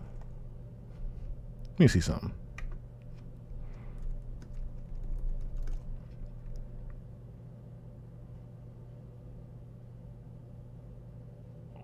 Do they have the part where Heavy D came up there? Yeah.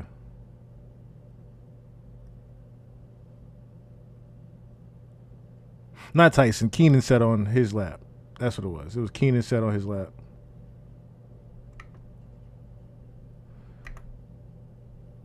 Ryan Reynolds here from Mint Mobile. It turns out one of the fastest growing segments of people signing up for Mint are people over the age of 55. So Meshed into where other people never believed in him. Yeah, I was trying to figure out this awkward moment here with when whatchamacallit came out.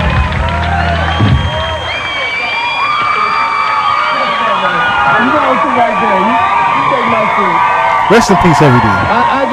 I just take the arm.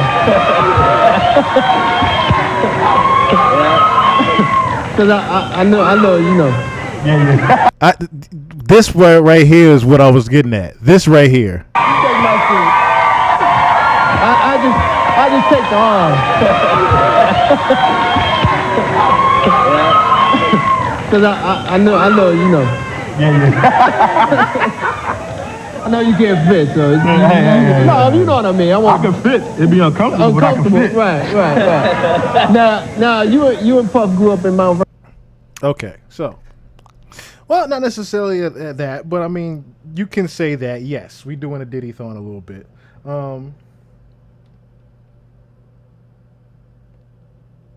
Yeah, why you acting different in front of the cameras? All right, yeah, we can go through a couple of different things. Of the weird moments of Diddy.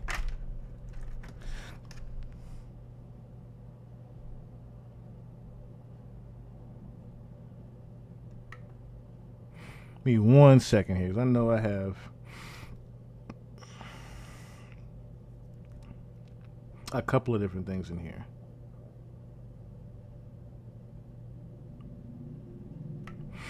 I have a couple of different things.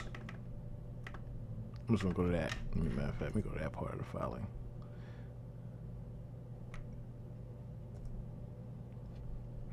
Now my computer acts like that's all I have with him. Okay. Oh no, it's loading up the tons of things that I have. Okay. All right, that's fine. Let me do this. New tab.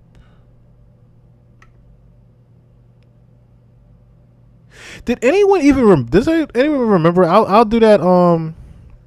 If anything, I'll do that one later on. But does anybody remember me doing the Twitch and Hesh video? I had to take down the full video because of YouTube. YouTube blocked the full video, like completely blocked the full video I did of Twitch and Hesh. I tried to get it on Patreon, but I didn't get the full version out in time.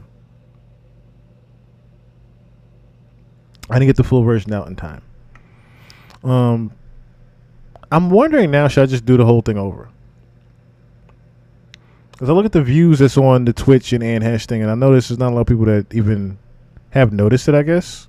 I wonder if one day I will do the Twitch and Hash thing over again. Because I'm looking at my folder here. I'm like, damn. I haven't seen him even talk about the Twitch and Hash doc I did. Let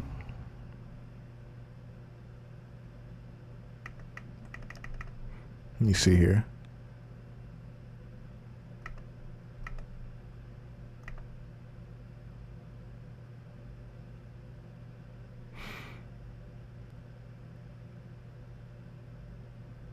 Where is my video on?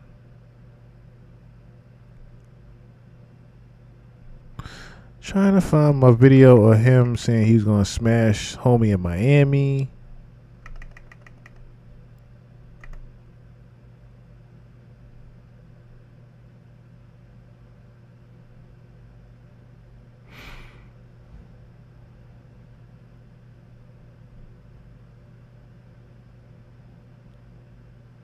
All right, this is let me see.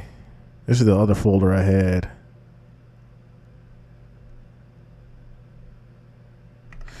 I'm just looking to do a different stuff that I got here.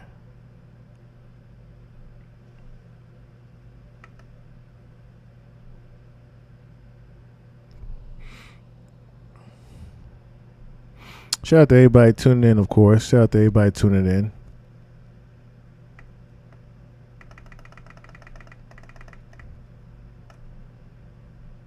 This is what happens when you make too many damn folders, I guess.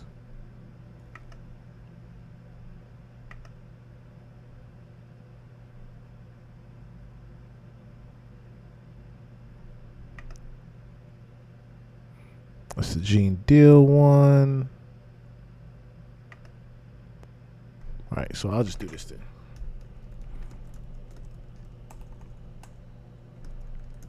Because my computer's acting like I don't have that. Man, it's been one of them motherfucking nights. Real. I should have took some pictures before night started. It's the end of the night and it was motherfucker. So we coming to you live, Diddy late nights. Anything can happen. I'm just vibing. It's so wide. So you gotta keep the hair. Yeah, I'm thinking I'm gonna wear this hair in Toronto. Ain't nobody. Hey, yo, let me ask you a question. When I get to that motherfucker floating like a motherfucking cloud, like you had clouds on your motherfucking shoes. You know what I'm saying? And that motherfucker moving around. Hey, yo, you said Febreze, nigga? You was floating like a motherfucking Febreze, my nigga. You was moving like, nigga, with a scent. You had a... Nigga, it's just late night. Nigga, I got my wig on. Breezing. Listen, I was like, this ain't no goddamn wig. This is my motherfucking natural. I don't need to be ashamed of what the fuck. That's a motherfucking natural. It's a motherfucking natural. You know what I'm saying? I'm bringing it to Toronto and Atlanta. You coming to Atlanta? Yo, motherfucker, you coming or not, bitch?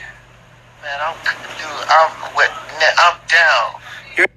Nah, if you don't get to Toronto, get to Atlanta. I know you got a busy schedule producing all them hits. I'm definitely making it to Atlanta. Maybe you should schedule in cash. Nigga, Toronto, I'ma smash that.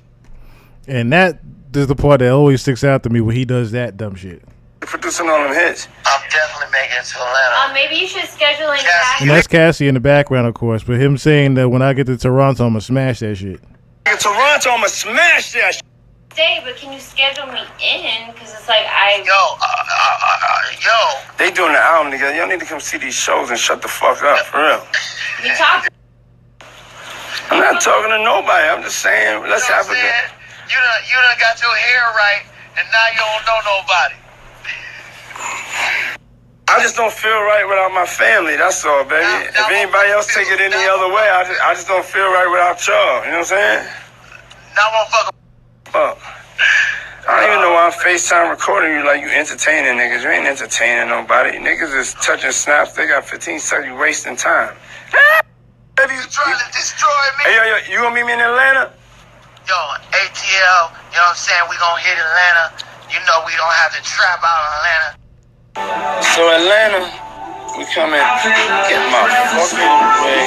Yeah, Atlanta, I'm bringing something special. Hey, yo, Toronto, Cash, what up? XO. On the T-Dot. What's up, Six God?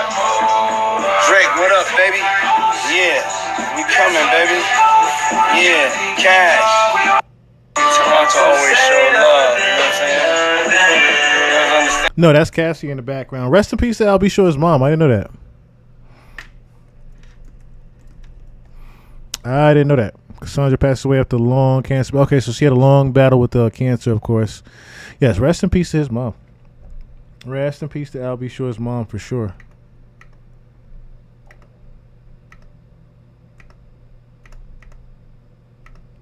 These big sweets. I came in for the biggest sweet ever. I remember I came out like I was the biggest sweet in Toronto. They got me some shit cool up top. Everybody's there, little X, you know what I'm saying? Drake was even in that mode. So, we going to Toronto and we just going to have fun. That's it. Flies over. Told you blind. Fucking you ain't no protection. Sometimes you get in the vibe and I get lost, man. 20 years of hits take you to the soundtrack of your life.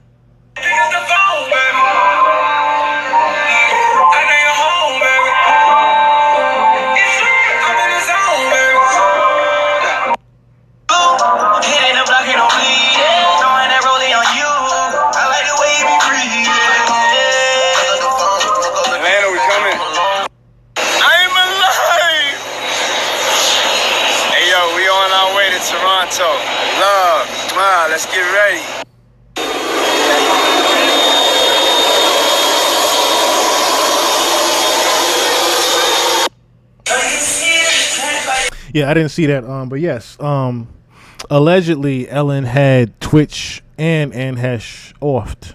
He had them both on a live. And I did a full breakdown of that. I said I don't know if anybody got to see that one or not. I might redo that one again. I'm thinking about redoing it again. I'm honestly thinking about redoing that video again. So I noticed it wasn't too much talk about that one.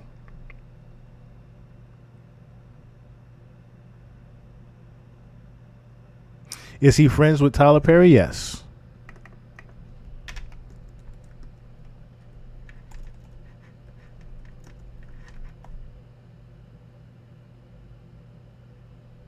It's crazy when you put Tyler Perry in, you immediately see the main connection between them is TD Jakes.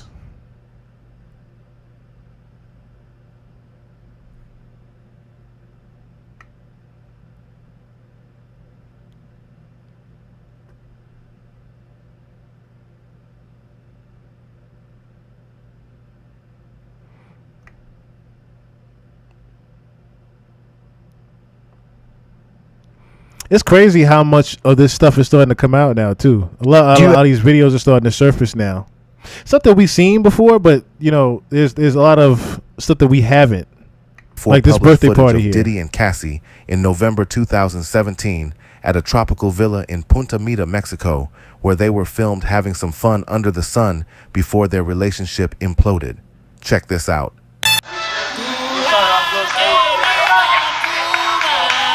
Here's Justin.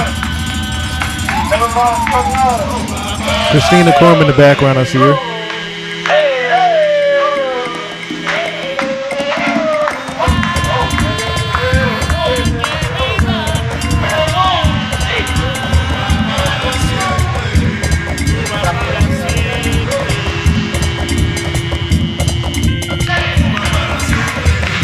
I don't know if that music is copyrighted, so I gotta move it. I just gotta move it along. Or just mute it, because I don't know if that music is copyrighted or not.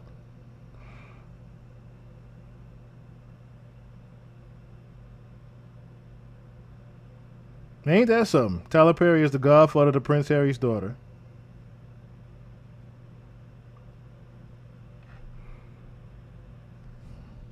Yeah, she thought she was number one. Have you ever been swallowed?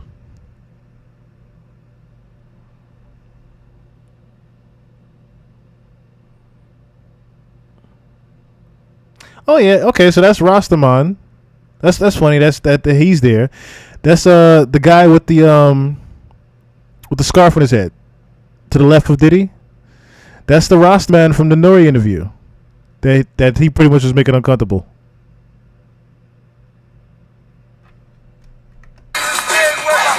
Of course, you see who there, French Montana.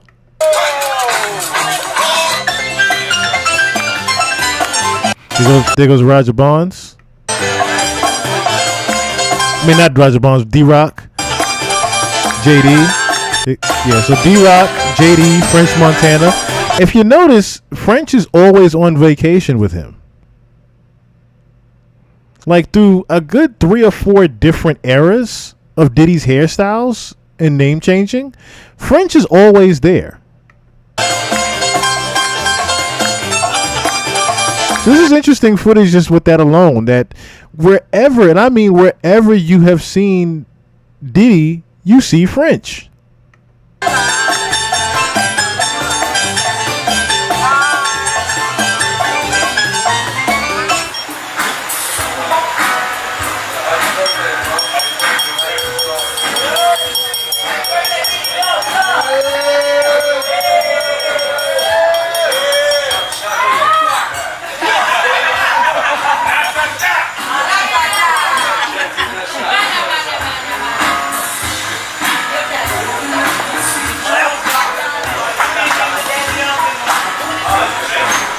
Now that was kind of odd right there.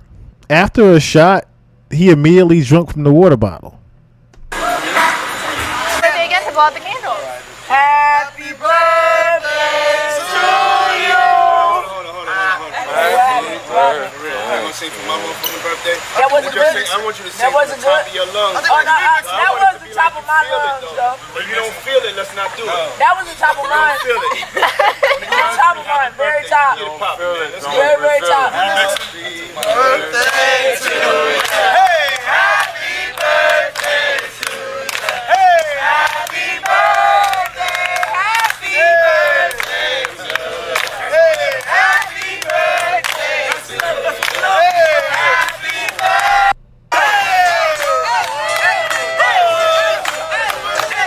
Federal prosecutors continued to call witnesses to the stand Tuesday morning in Sean Diddy Combs' criminal trial.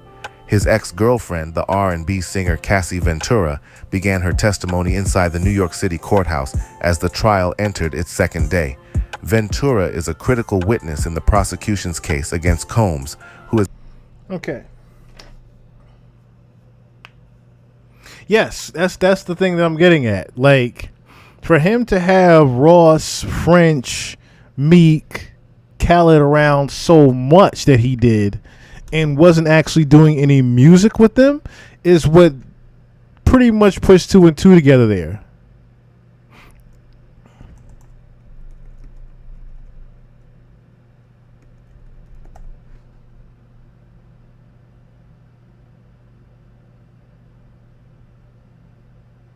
Yeah, this bullshit. Like the slippery soap. Yo, I actually This bullshit right here. Even Ross even knew he messed up saying that. like the slippery soap. Yo, I actually washed the car because I'm supporting my brother. I'm not just buying slippery soap. I'm actually using it myself. So, yo, just stay tuned to see Diddy and Rose wash. Who does that? You're advertising your slippery soap car wash material, right? But look what you called it, slippery soap. With your shirt off, sweating next to Diddy. This whole thing just looks awkward. Soap. Yo, I actually washed the car because I'm supporting my brother. I'm not just buying slippery soap. I'm actually using it myself. So, yo, just stay tuned to see Diddy and Rose wash the car. You never know Diddy got on Carisha roof of the truck. He made it happen. I'm proud of you. Only for slippery soap. That's right. Let's go. For real. I'm proud of my brother, for real. I was saying like how he had the car show, he pulled up on me. He pulled it off. And I got to use his products. And we was like, you know, let's have an act of love. Because washing the car, most hustlers don't wash a car. A lot of cats got ego. A lot of times you feel like you too big for Yeah, they got Like, why is that an act of love, washing the car together? Let's have an act of love. Because washing the car, most hustlers don't wash a car. A lot of cats got ego. A lot of times you feel like you too big for Yeah, they got shame in their game. We don't have no shame in our game. We gonna get to this money. We gonna wash a car. We gonna go door to door. Ain't nothing stopping this. Ain't nothing stopping this. We want it all. Yeah. Slippery soap. Slippery soap.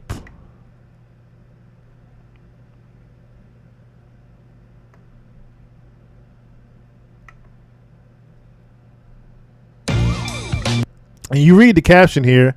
Ross cuts Diddy off after having a pause moment in the studio with who? DJ Khaled. We'll look at this whole video here. I'm letting you see this on the story of the house.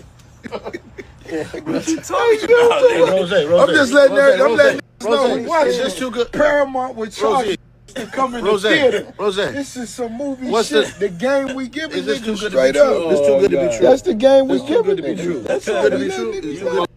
You definitely have to pay $34.99 a month for this. This is the premium package. Too good to be true. It's like coming to see Equalizer Part 6. Oh my God, too good to be true. It's official. You want to win 50K living that life? Show us that lifestyle. Yeah. Shaq and That's Kobe. Christina Corum right there. Lifestyle gotta be real. That's the thing about it. You know what I'm saying? Who's Ain't the no judge? cap in they rap. Rose, You who's feel the me? judge? You already 50,000. know. You see who it is. I'm the judge. Right, there you you know, go. I'm the coldest judge. Billy.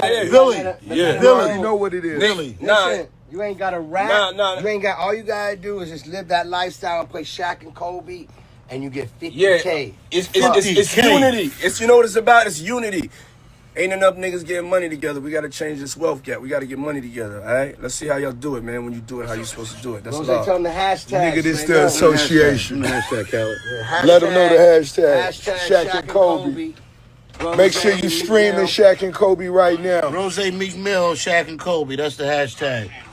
Yeah, let's go. I'm the judge, niggas. 50,000. 50,000. All you gotta show right it. All now. you gotta show is your love. You and your nigga, or your chick, or just cut me off. You already know. Just cut me off. Look how he had. Look how he was high as hell looking at Ross when he said that. Kobe, that's the hashtag. That's the part that they had to cut off. Judge, niggas. 50,000. 50,000. All you gotta show right it. All now. you gotta show is your love. You and your nigga, or your chick, or just cut me off. You already know. You already know. Most definitely. Yeah, we give you that. A motherfucking, a great example of what an entrepreneur, a CEO, a go-getter, a hustler. Oh, man. You already know. Next level shit. Congratulations on your album. That's right. Number one. Better believe it. Yeah. Better believe Love. it. Congratulations. That's what we doing right now. Yeah, That's love. Love. That's love. In the middle of the meeting, Khaled stopped the meeting to make sure he put on his Deion Sanders shades. And what you do with the Shador? You gotta throw up the Shador, and then you gotta put the shades on. It's gonna protect classic. all the blessings. You know what I'm The saying? For all blessings. them non-believers, The and hater haters. blockers. You know what I'm saying? You know what I'm saying? Dion, I believe. They ain't believing us. God did. This true inspiration. Me being with my brothers. You know what I'm saying? Hey, yo, Khaled. we here. We the neighborhood association now. You better believe Yeah, it. you better believe it, motherfucker. The board. Yeah. The board. The board. What do I owe What do I owe the pleasure? What do I owe the pleasure? The last time we been together, niggas getting too bougie. We forgetting the finer things in life. We ain't even been together. Let's not get out of pocket. Let's check ourselves. The brothers gotta stay together. Niggas can't get too much money. Niggas running through 100 million. I'm not running through 100 million, nigga. A great example of what an entrepreneur, a CEO, a go-getter, a hustler. Oh man, you already know. Next level shit. Congratulations on your album. That's right. Number one. Better believe it. Yeah. Love. The love out. Yeah. Love.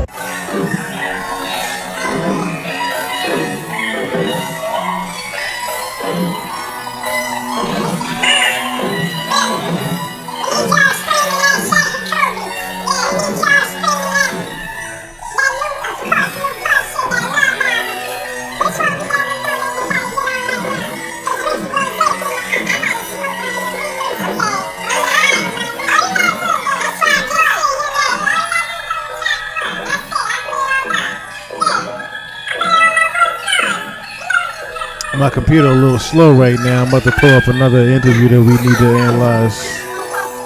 Just a little bit.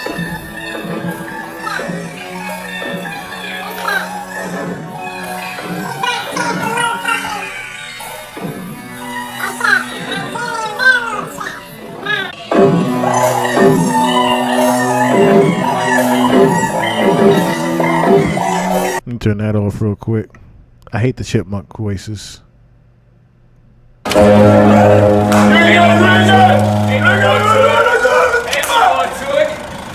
Actually, we can play this Transparent real quick before I get to it. Yeah, I have right now. Fuck it, Friday. You know what I'm saying? My neighbor pulled up. What's up? Yeah, man. Let everything go. Let it fucking go. Fuck it. You know what I'm saying? Fuck them too.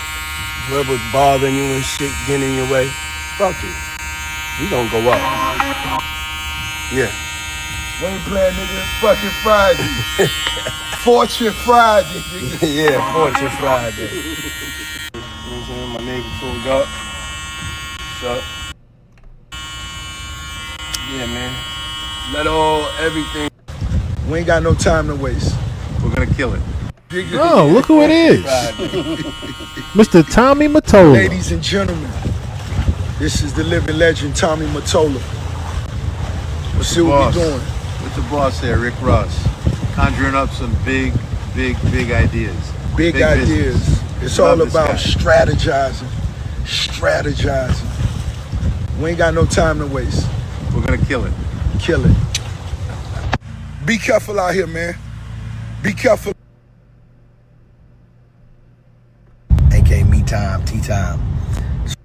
I was so good today. I exercised, I played golf, fried chicken. All right, now that we've gotten all three of those guys out the way, well, that's SC. Now that we've gotten those three addressed, SL, what's going on?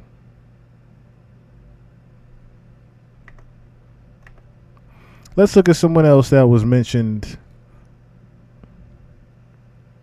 in the cases. If you haven't met before, meet Jonathan Hardy.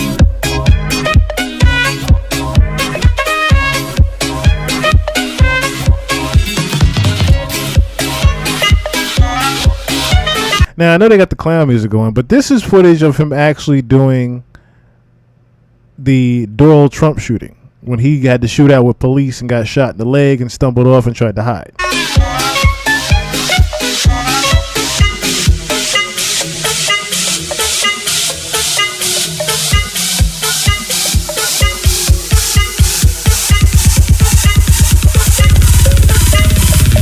Stormy's story is bad news because it's embarrassing. That's why he's going crazy with that.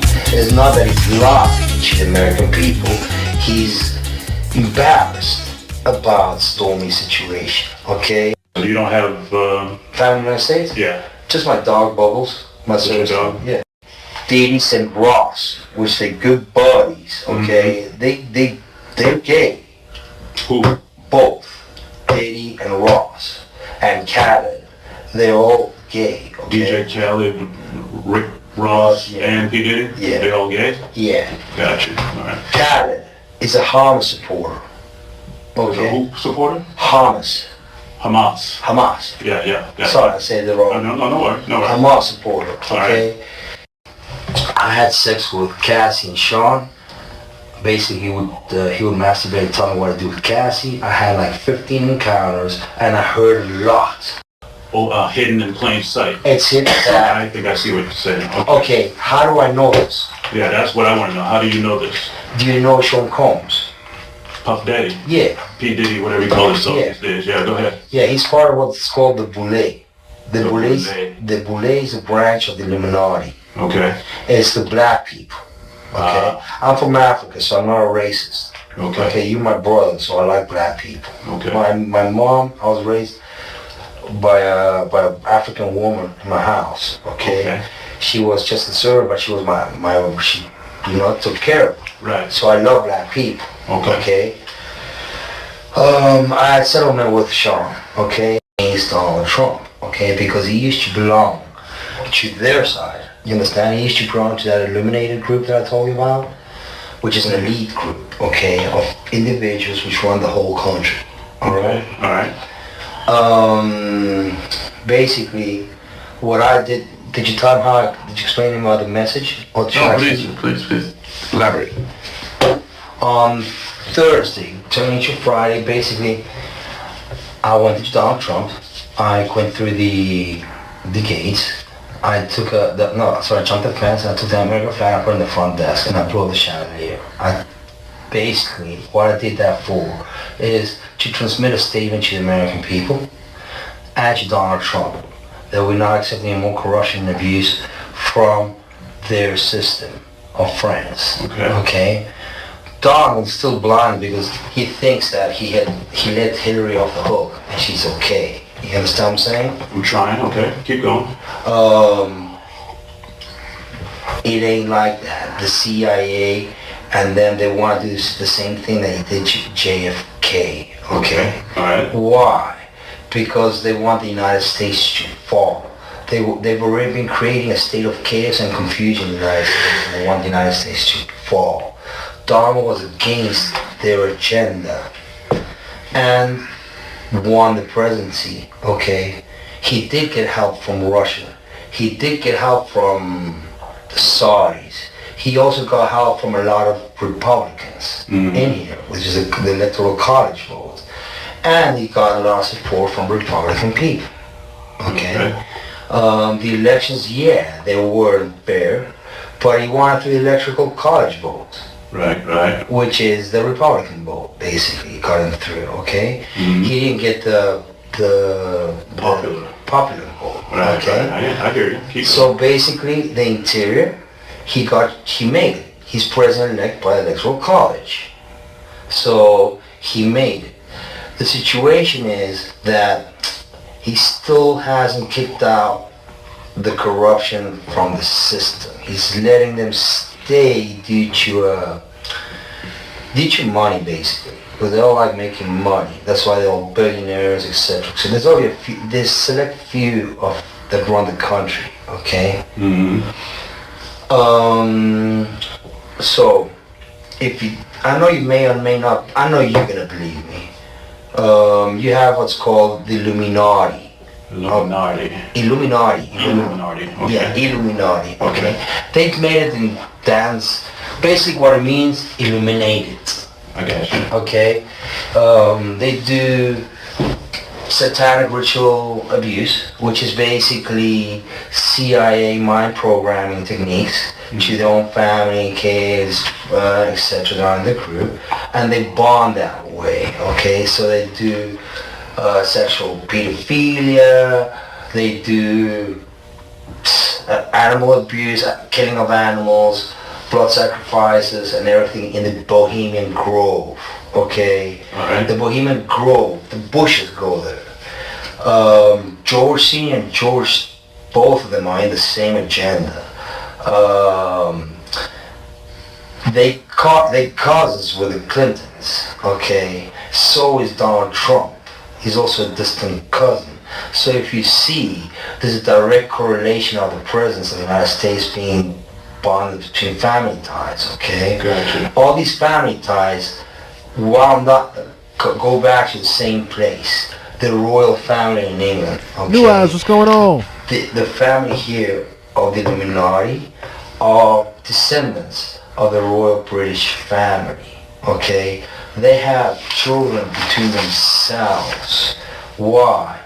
Because they have that issue, you understand? They want like superiority of the race. They see it that way. But it it backfires on them because it makes them simple-minded. You understand? When you have sex with someone in your family, your kids are not gonna come out smart. You understand? They're gonna come out dumb. Alright? So Donald turned his back, but he's still trying to negotiate a peaceful way out, and they have an agenda to kill him. Okay?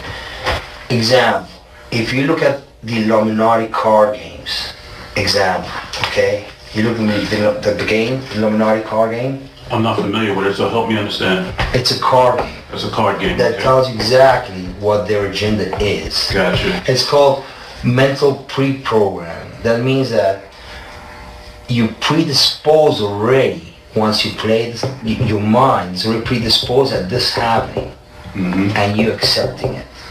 Okay? So they have a picture of Donald dead in that game. Oh, okay. Alright? I'm not crazy. They have a picture of Donald dead. But they also had the Twin Towers. They had everything on there. Gotcha. Okay? From A to Z. So it's kind of like a hidden agenda, which they try to make it open to our eyes, but we really don't see it. We're so busy working. It's kind of like hidden in plain sight. It's hidden. I think I see what you're saying. Okay, how do I know this? Yeah, that's what I want to know. How do you know this? Do you know Sean Combs? Puff Daddy? Yeah. P. Diddy, whatever you call himself these days. Yeah, go ahead. Yeah, he's part of what's called the Boule. The crazy thing is, SL, I will go with the biggest whistleblower ever. I can't say completely insane with how many things that he said was true just now. From the Illuminati card game that we went over on this channel, the Trump card that shows Trump getting killed, Rick Ross, Diddy and Khaled being gay, him saying that Trump was pretty much trying to do a deal to get himself out of the Illuminati, but it failed.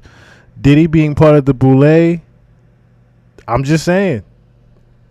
I definitely ain't insane. The Boule is a branch of the Illuminati. Okay. It's the black people. Okay. I'm from Africa, so I'm not a racist. Okay. You're my brother, so I like black people. Okay. My mom, I was raised by an African woman in my house. Okay. She was just a servant, but she was she took care of me. Right. So I love black people. Okay.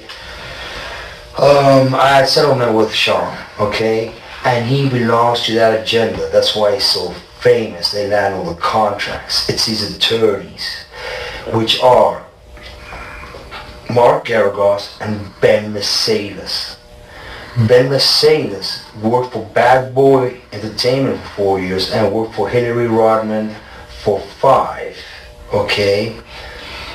When I take Sean the threat of death on me, okay?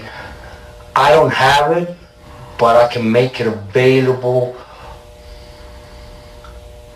under secrecy. That means that I wouldn't be liable because I don't want to be getting blamed for anything, okay? I had sex with Cassie and Sean. Basically, he would masturbate and tell me what to do with Cassie. I had like 15 encounters, and I heard a lot of business. Because what they would do is Sean talks a lot on the phone and on the TV with speakers and stuff, and I was like a sex slave, okay? For them, that's what I was. That's all right? I caught herpes, and I came back and I sued him for the herpes and won.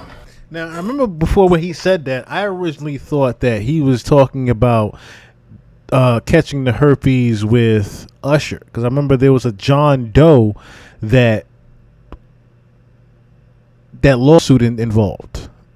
The herpes thing was a John Doe with Usher. So I thought originally that's where that even came from. I still don't necessarily know because he didn't say anything about Usher in this. He said he caught it from Diddy and Cassie having sex with them, which that was later confirmed also in the actual readings of Cassie's testimony, that's where the herpes actually came from, and that Jonathan had sued them and got the $5 million. Did Mark Garagos and Ben Mercedes were his attorneys, okay? And Christopher Leon's here was my attorney. They asked me to turn in that, which was the video recording, and I did so. They gave it back to me accidentally. He had to turn the video in. So that's also confirming what Jonathan Oddie was saying here. So pretty much he stole the video. Jonathan stole the video and had to turn it back in. Did Mark Garagos and Ben Mercedes were his attorneys, okay? And Christopher Leon's here was my attorney. They asked me to turn in that, which was the video recording, and I did so. They gave it back to me accidentally, and they gave it back to him accidentally. They gave him the copy of the Diddy tape back. It's possible I threw everything out. It's possible I can produce a copy. Gotcha. It's possible. I'm not sure. Now, how does this lead towards Donald Trump? Okay. The Mercedes family. Ben Mercedes, that works with Mark Garagos. Mark Garagos used to be Michael Jackson's attorney. Yeah, out in Los Angeles. Yeah. He drugged Michael and they OD'd him, okay? He didn't overdose. They OD'd him because they keep the royalties of the music. Michael alone made $860 million alone last year, okay, in 2017, which who keeps that royalty? The music companies. Who represents the media and entertainment in the United States? Most of them, Mercedes does. Kenny Mercedes, which is Greenman Mercedes Shire out of New York. Okay? So what they've been doing is they've been promoting a hate agenda against Trump. So people hate him. Okay? Because they know he is very alpha. Okay? Very alpha in the sense that he likes money, he likes to make money, And he likes women, and they know they want to defame him in certain ways with Stormy, with other people, because they want him out of the government, okay? But it ain't happening because it's too smart for them. You understand what I'm saying? I'm trying to, right? Don is intelligent. We have a similar type of intelligence and overview of things. The only thing is he's not seeing that Hillary is a distant cousin of his and Obama have a different plan for him. Do you understand? No offense with Obama. I love each and every American, but he was part of that 9/11 agenda. He's a CIA agent, an ex-CIA agent. That's why there's so much identity issues with Obama. Who knows his real name? They say he was born in Indonesia and he's also born in Hawaii. Nobody knows. Why? Because he's an ex-CIA agent. Okay. Basically, Osama bin Laden never existed. It was a creation of the CIA, and it was Obama in a cave talking shit and looking like an Arab. And then they bombed the Twin Towers. Okay? So my problem in the cave. Okay. Basically, Osama bin Laden never existed. It was a creation of the CIA, and it was Obama You heard that? in a cave talking shit. It was Obama. So that's, remember, and the crazy thing is a lot of people had put that two and two together already with Osama, Obama, the name being flipped, and it was so obvious. It wasn't even Osama bin Laden. It was actually bin Laden talking shit. It was actually Obama dressed as an Arab in a cave talking. And then they bombed 9/11, but it was actually the CIA making up Osama bin Laden. Osama bin Laden was completely made up. I talked about that before in the pod. Osama bin Laden was completely made up. And looking like an Arab. And then they bombed the Twin Towers. Okay? So my problem is, I'm here to expose each and single one of them to the American public for the crimes committed on September 11th, 2001, and therefore. Okay? Now tell me though, how all of that led up to Thursday night, Friday morning. Well, I've been trying. My settlement put me in a box. Basically, I couldn't talk because I was going to be sued. So I let it be, but they've been following me, and they've had, Mark Garrick has had the FBI on me, has had other agencies looking at me and spying on me, okay, because they want to set me up as an extortionist. Like if I was extorting Sean for money. It's wrong. Basically what happened is Diddy and Ross, which they're good buddies, okay, they're gay. Who? Both. Diddy and Ross. And Khaled. They're all gay. Okay? DJ Khaled, Rick Ross, and P. Diddy? Yeah. They all gay? Yeah. Gotcha. All right. Khaled is a Hamas supporter. Okay. Who supporter? Hamas. Hamas. Yeah. Sorry, I said it wrong. No worry. Hamas supporter. Okay. Right. Basically, he's Arab, Palestinian. Okay. The Ciroc agenda. Okay, is basically binge drinking poured out on a yacht. They promote binge drinking and drugs. Gotcha.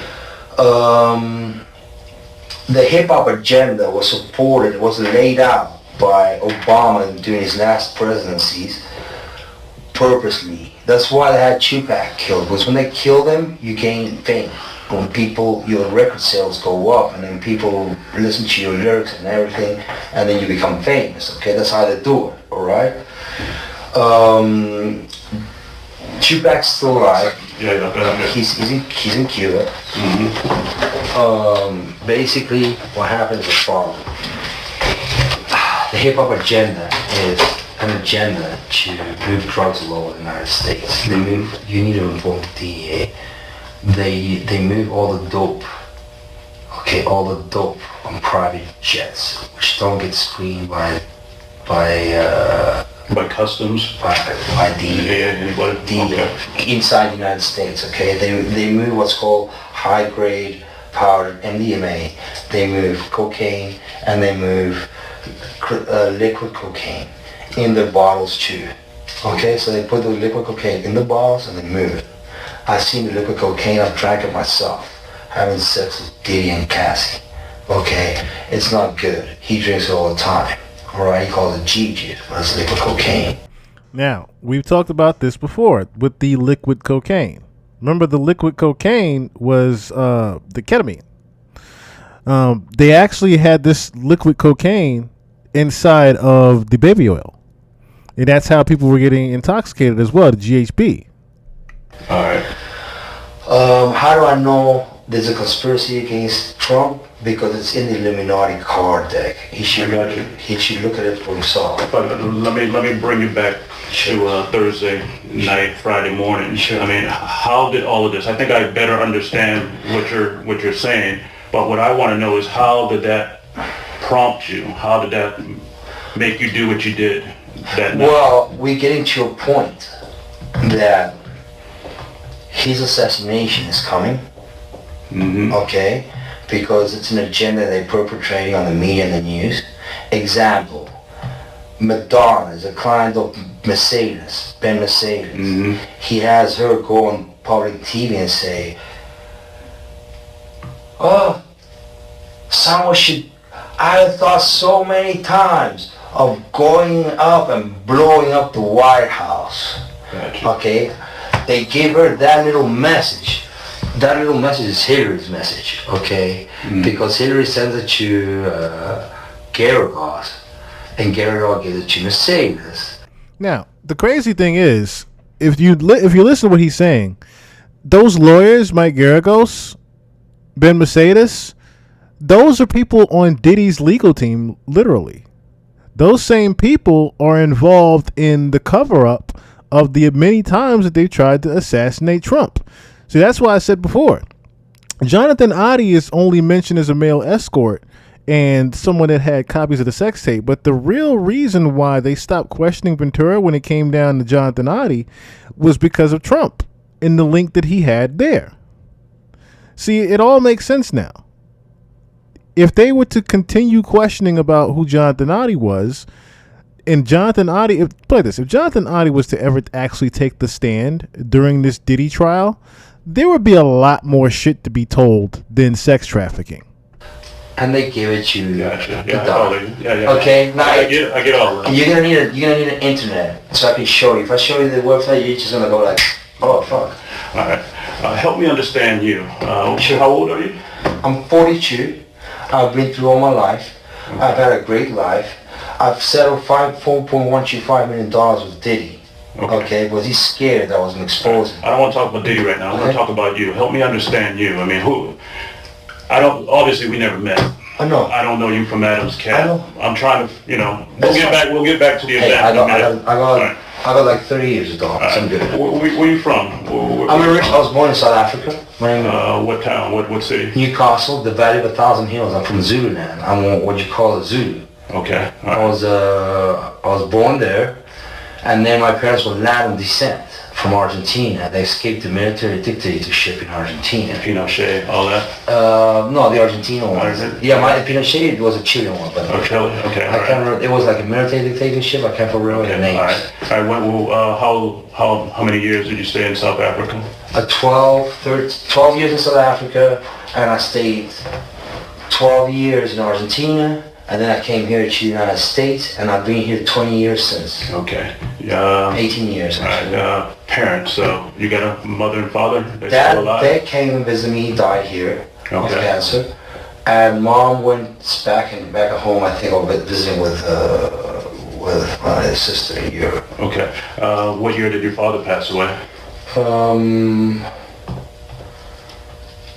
2 years ago. 2 years ago? Yeah. Okay. Did that have any effect on you? I mean, what was Not really. your relationship like with your father? Well, I suffered a little child abuse when I was a kid. Okay. And I believe he's not my real dad, but it's okay, you know. All right. Sometimes you know, maybe that's what he thought. I don't know. All right. And your mother, where's your mother right now? She's in I think in Argentina or traveling in Europe. Okay. What's your relationship like with her? Distant, but distant but nice. All right. Well, any brothers, any sisters? Yeah, both. Also distant but nice. Okay. Now it makes even more sense why Jonathan Adi was also selected by as a male escort. Yes, a Zulu descent. Exactly. You caught on to that, Nuaz. Because if you remember, they specifically were saying, right, that they were trying to get people that were quote unquote bigger than Diddy because of itty bitty Diddy, right? So why would you have a guy like Jonathan Adi? And Jonathan Adi supposedly he looks white as day to most people, but he's actually of African descent. But his bloodline is Zulu descent. Okay? So remember what also happened. Cassie would have the nut rubbed on Diddy's nipples. Let's just say Diddy would have Jonathan Adi's, I guess you could say, laughing at the word semen, rubbed on him.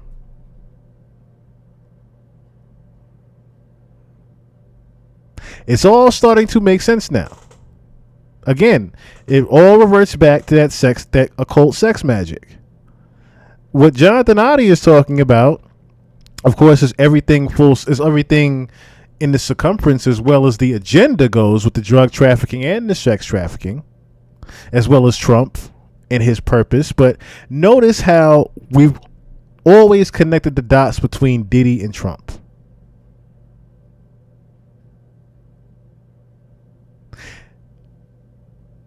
One of the bigger things that he just mentioned connects all yes, Destiny Swap. It all connects to why this is all happening. This is put it like this. This is ancient shit that was going on way before me and you were ever born. Yes, stealing his essence. Yes, he was a dancing bear. He worked for Dancing Bears. He was a male escort for Dancing Bear. If you're not familiar with Dancing Bear, definitely look it up. Dancing Bear is pretty much an escort service to where girls would have parties, basically. And there's a guy with a teddy bear helmet on, teddy bear mask on, and he's pretty much just naked dancing around women. Now, in this particular case, they were hiring. Now, there's also something else that got uncovered too with Jonathan Adi. Jonathan Adi was pretty much part of this. There's a couple of different soldiers that ironically ended up being dancing bears, and they were pretty much part of MK Ultra projects. Jonathan Adi was one of those soldiers that were part of the MK Ultra project. So it's not like he was just doing Dancing Bear just because he wanted to dance and be naked in front of women. He was actually doing that because he was sent there, number one. Two, it was a cover-up for what happened to the actual soldiers. They both in Argentina. Well, my brother's in Argentina, my sister's in Europe with my mother. Oh, so you don't have family in the United States? Yeah. Just my dog, Bubbles. My sister's dog? Yeah. Okay, all right. You're not married? You're single? I'm divorced. You're divorced? Yeah. Okay. My ex-wife is tired of trying one. I told her she's an attorney. She's an attorney? Yeah. Where she live? In Boca Raton. In Boca Raton? Yeah. Okay. Does she know anything about this? Have you talked to anybody? Yeah, she kind of knows. But what happened was they've been tapping me so much on my phone through intelligence. I figured out how they tap their iPhones. Okay. And basically it's gone all the way up. And I've seen even Hillary knows they've been watching me. They've been watching my come back to me. We'll get back into that in just a minute. Let's just stay with your family members and everything. Sure. I'm just wondering if you talked to your ex-wife or anybody. I thought no about what happened about this. Yeah. No, this was already me. It was premeditated to give a message to the American public, a wake-up call. It's called a wake-up call. It's like when somebody rings a bell for Americans to wake up. Americans like you, like me, like all of us here. All right, you said premeditated, so you thought about this. You thought this through? Yeah. How long have you been thinking about it? It's easy. That's like. Help me understand. I don't. Well, really, when you say premeditated, you must have been thinking about it for a while. How long have you been thinking about doing what you did? Well, when I say premeditated, it means that I went and did it by myself, that's all. And I didn't think about it like for a month. Okay. I didn't plan it for a month. Okay. When you say premeditated, I thought maybe you planned it out. I ran my own personal investigation, which I figured out with myself that this is going on, and we still having issues of corruption at the highest place in our government. I get that. Now, when you say you did your own investigation, what'd you do? Basically, out of all the times I went and saw the attorneys, I did my research online, and I found out the whole puzzle of their organization. Okay, all right. So you didn't tell, well, before I ask that question, so you have an ex-wife, you got a girlfriend, you got anybody that you talk to? I'm trying to understand if you got somebody that you interact with on a daily basis. Yes, I have a good friend, a breakfast buddy. His name is Luis David Gonzalez. And we go to the gym every day. He has nothing to do with what happened Thursday. Though he's a witness, he's gotten shot at by them, and he's a witness that Ross came and threatened me at my house post-settlement. After we settled, Diddy sent Ross, and I asked him to go see if that was Ross, and he confirmed his identity. So Gonzalez, he can back up what you're saying about P. Diddy and Ross and all that? Okay, all right. And you said Gonzalez didn't know anything about what you did? You didn't talk to him before? Nothing. Nothing? Okay. He knows nothing. He was actually worried about me. He's like, hey, what's up? And I told him, look, man,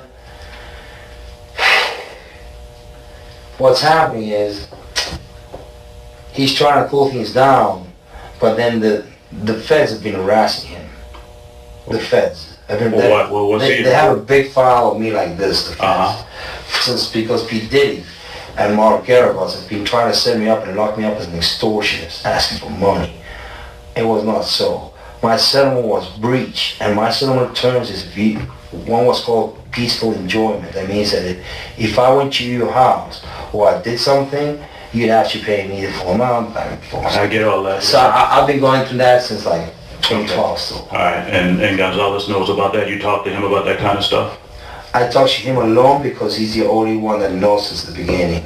Gotcha. And then my ex-wife, she knows, she saw the contract. She has a contract, a picture of the contract. Tony Trama. You need to call her and ask her for a copy of the settlement agreement. Okay, all right. If you have DVDs of Jonathan Adi and Diddy, please present them. Where do you live at? Where's your house? Or Really close. Unit 177, just down the road from Trump's. You see, I want you to live close to Trump because I know they don't like being close to Trump. You understand what I'm saying? They don't like that. So that's why I went to Trump's. Okay, all right. You got a roommate? You live alone? Okay, all right. How do you get around? You got a car? Yeah, motorcycle, anything like that? You got a Jeep? It looks like a military Jeep. Okay. Where is that Jeep right now? Police have it in custody. Okay, all right. We'll get back to the Jeep in a minute.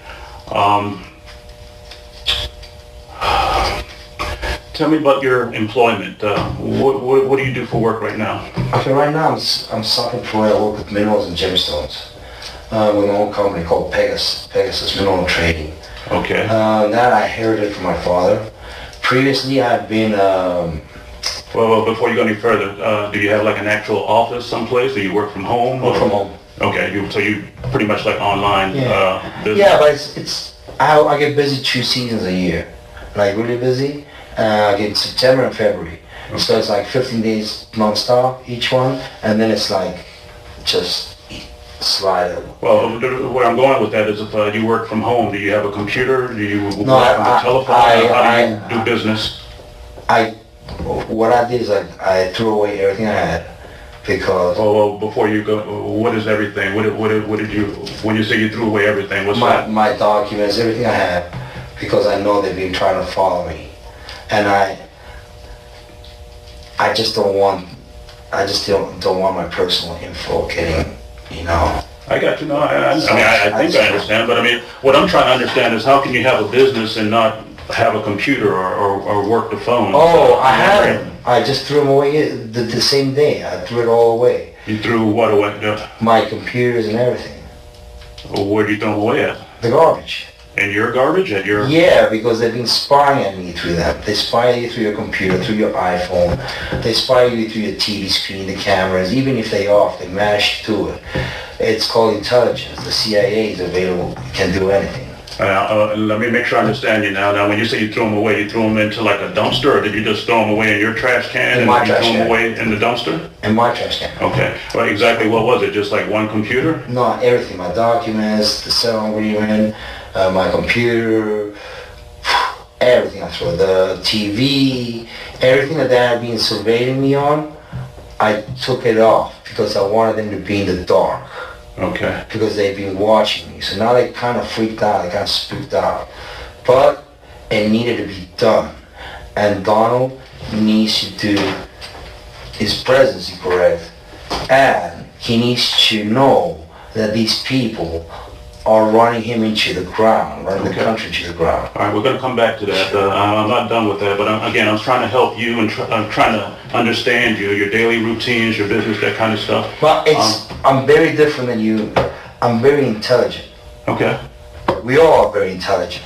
I can see that, yeah. The thing is, you've been fed the wrong foods and medicines which blind you, okay? Most of the pharmaceutical industry is bogus. I agree with you there. I can tell you right now, they have you popping pills and they poison you slowly so you die, okay? That's the truth. You don't need any medicine. You're strong. They have you popping pills and they poison you slowly so you die. Interesting. How many deaths have we heard like that? Okay, that's the truth. You don't need any medicine. You're strong. You understand what I'm saying? Right. Your body is called, the only way to come out now is called immunotherapy. That's all you need. Vitamins, immunotherapy. That's all you need. All right. About my work ethics. Okay, previous places I've worked at. In the United States. Well, do you want to know all of them or? As much as you can tell me, help me understand. You said you work for Pegasus right now, right? But you threw away all your stuff. Yeah, because it's a family business. Really simple. Right. It's just like I just need to use Square Cash. Let's go back. What did you do before Pegasus? I worked. I took a break off during the summer. I did my research. I took care of my dad. He had died. Before that, I did real estate investments with Section 8 properties, but I started getting harassed. So, because they threatened to sue me, I sold the properties.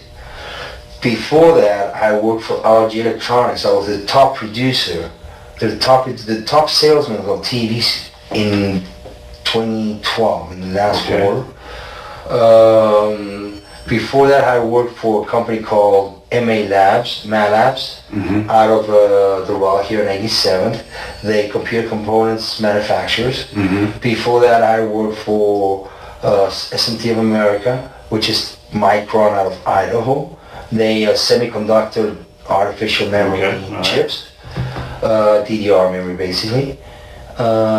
Before that, I worked as a self-employed trading electronics, South America. Before that, I came here as an internship as an accounting manager for the Pier House Resort in Key West, Florida. Okay, all right. So pretty much all those jobs were in South Florida, in Miami area. I always stayed in South Florida. Where'd you go? You college? You go? I went to University of El Salvador, which is the same school as the Pope we have right now. I studied travel industry management. Business and travel industry management, but then I went into the electronics sector. Okay, all right. Here that's what's been growing. Okay, all right.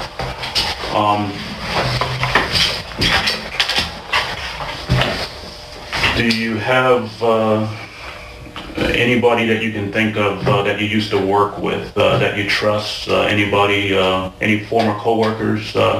Anybody that you would reach out to if you ever needed help at any of those jobs? No. No?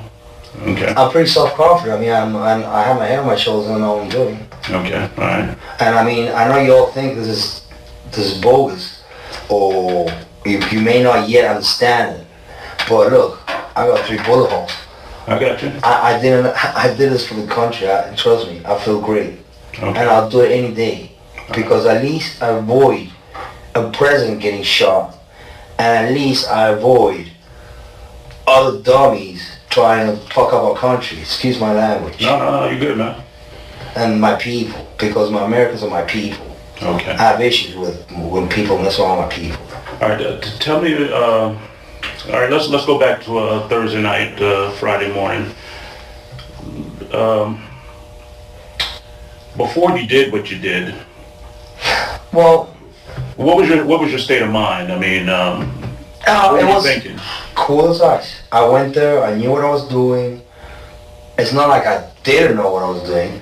I knew what I was doing, and my point was, take down the flag and put it in the front desk and call the police, shoot the chandelier to tell them to stop getting Saudi Arabia money.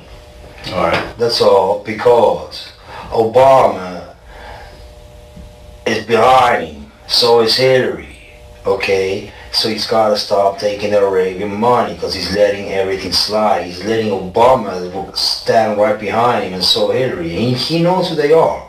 Mm-hmm. He knows who they are. So does the CIA. Maybe the Secret Service doesn't because you all work for the president, correct? Right. You already work for the president, And correct? some other people, but mainly the president, right? Exactly. So the problem is, you're his circle, the CIA, and then are a different circle. Well, let me rephrase that. We don't work for him. We provide a service to protect him. Exactly. That's why I want you to talk, and I would like this to be told to Donald Trump. Tell him I'm a supporter of him. I love him. I don't hate him. I know what his issues are. He has an issue right now with him that's bugging him a lot. It's called Stormy Daniels, right? Mm-hmm. Why is it bugging him so much? Why is he lying to the people? Why is Donald lying to the people about Stormy? And how does that make you feel personally? I know the truth. I think it's a dummy situation. I think he should put his pants up and explain to the American people what's the problem is. Stormy was sent by Geragos Giovanni. Okay, they know each other because I know Christopher's been talking to Geragos for years. They've been doing, my attorneys here, Mace Laura, they've been doing business. They've been getting referrals for years after I cut the deal with Diddy. They made friends and they be doing deals. I understand and all that. They threw me into the feds Well, for conspiracy of something that I had not done. I was claiming breach of settlement. Now, the way the story is, it works as the following. Donald has an issue. His doctor prescribing Propecia. You know what Propecia is? it's the skin or the hair. Hair growth thing. Right. Mhm. Okay? So basically what happens when you take Propecia, your dick goes limp. But limp because you're taking Propecia. He has air issues. His doctor, Bernstein, slipped the Propecia out, okay? So for him, Stormy's story is bad news because it's embarrassing. That's why he's going crazy with that. It's not that he's lying to the American people. He's embarrassed about Stormy's situation, okay? He paid her and she's coming back with some bullshit stories, okay? Trying to expose and defame the president so he falls and collapses.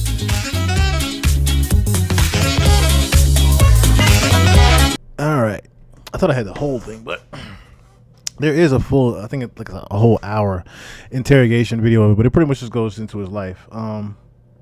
Yeah, the Dancing Bear DVDs, yeah, those are, I mean, you could, if you look up like X videos, Pornhub, things like that, you could find tons of videos on Dancing Bear and the different people that are there. But yes, a lot of the Dancing Bear is ex-military. That's what I was saying. Jonathan was part of a MK Ultra project. Cool as a cucumber, whole time, feet kicked up. Yep, he was just chilling. He was pretty much just chilling.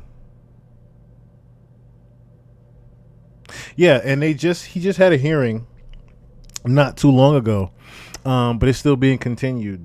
They're pretty much just holding him hostage at this point. because of the information that he knows. They're trying to just shake it all out of him. So that's another reason why he's just pretty much being kept. He's not new to this. He's not new to being kept in jail like this.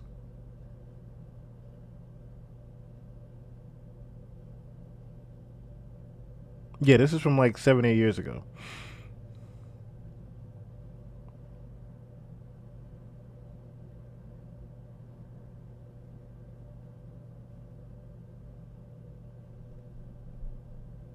Yeah, without shit, still popular. They're still popular at women's bachelor parties. Dancing Bear is still popular at women's bachelor parties.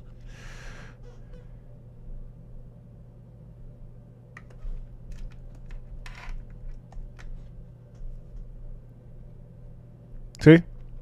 And I won't pull up the actual video. Do they have images of it? Yeah, so this is pretty much Dancing Bear.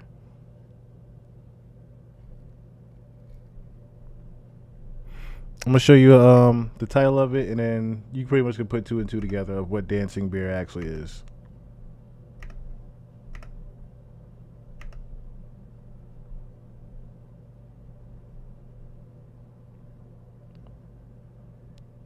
So as you see here, Dancing Bear surprise cock party for horny ladies. There's some pictures of it.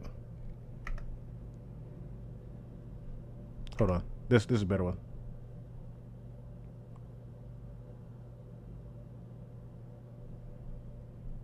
This is at Dancing Bear in Miami with some ladies. It's another Dancing Bear. So pretty much, yeah, there's a guy that muscle bound guy dancing around with the. He starts off like this, of course, and then the girls zip him down or whatever. And then he's, of course, the muscle bound guy around a bunch of ladies. That's pretty much what Dancing Bear is. Now, of course, they do take it further in things that happen. They're not going to show here, but there are times where, you know, the Dancing Bear might get blown off, or, you know, he might hit from behind, things like that. They're private parties. Dancing Bear is very private parties. But let me see. Military.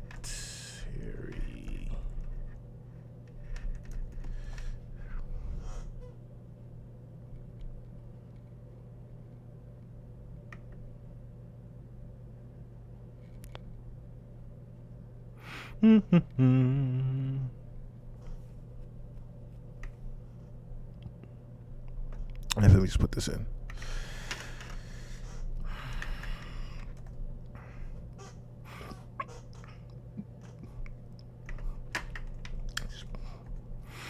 Put point to that.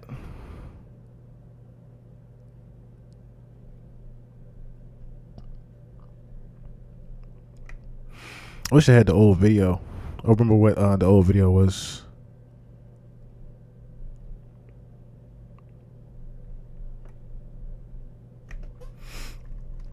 I forgot what my video.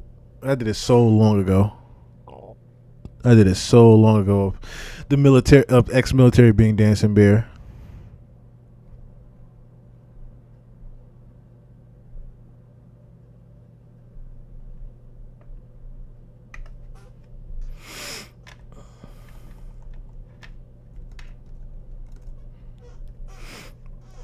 Might be a little bit harder to find now with AI taking over, you know?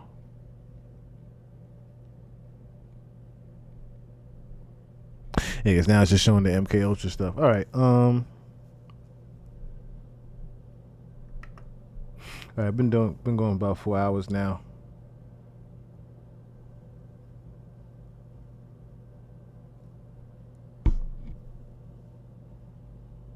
Yeah, bachelorette parties.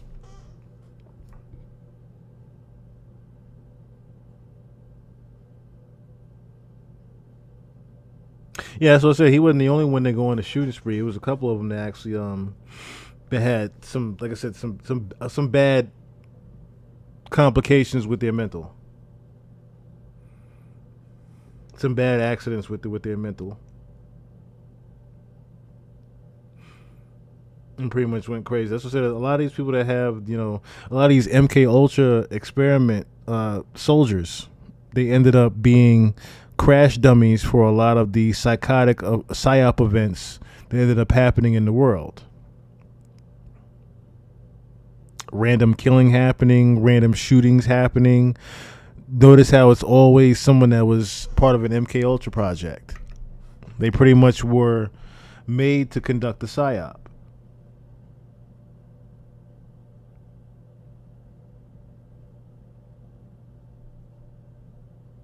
Absolutely perfect for psyops.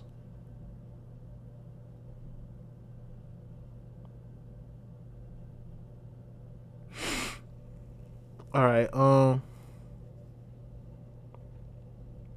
I'm getting extremely hungry. I need to get something. I need to go out and get something real quick.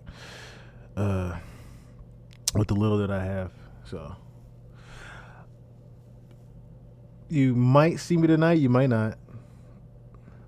But tomorrow, I'll be back tomorrow early to cover more of what's going on. And we'll figure out what else is happening with Dawn.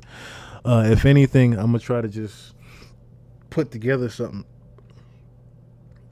If I do come back tonight, it's pretty much to do the Ann Hesh and Twitch doc. I'm going to just go over the footage that I had there. I think I might do that tonight. Was it 6:30 now? All right, so yeah. If I don't get caught up with someone else's stream tonight in MR, I'll be back tonight. If not, I'll be back early again tomorrow, and we'll cover more of the trial.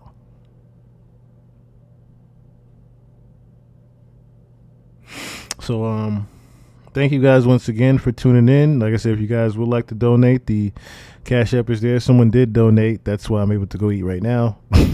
So, thank you guys so much for tuning in. And if I don't see you guys tonight, I will definitely be back early again tomorrow. So, with that being said, I'll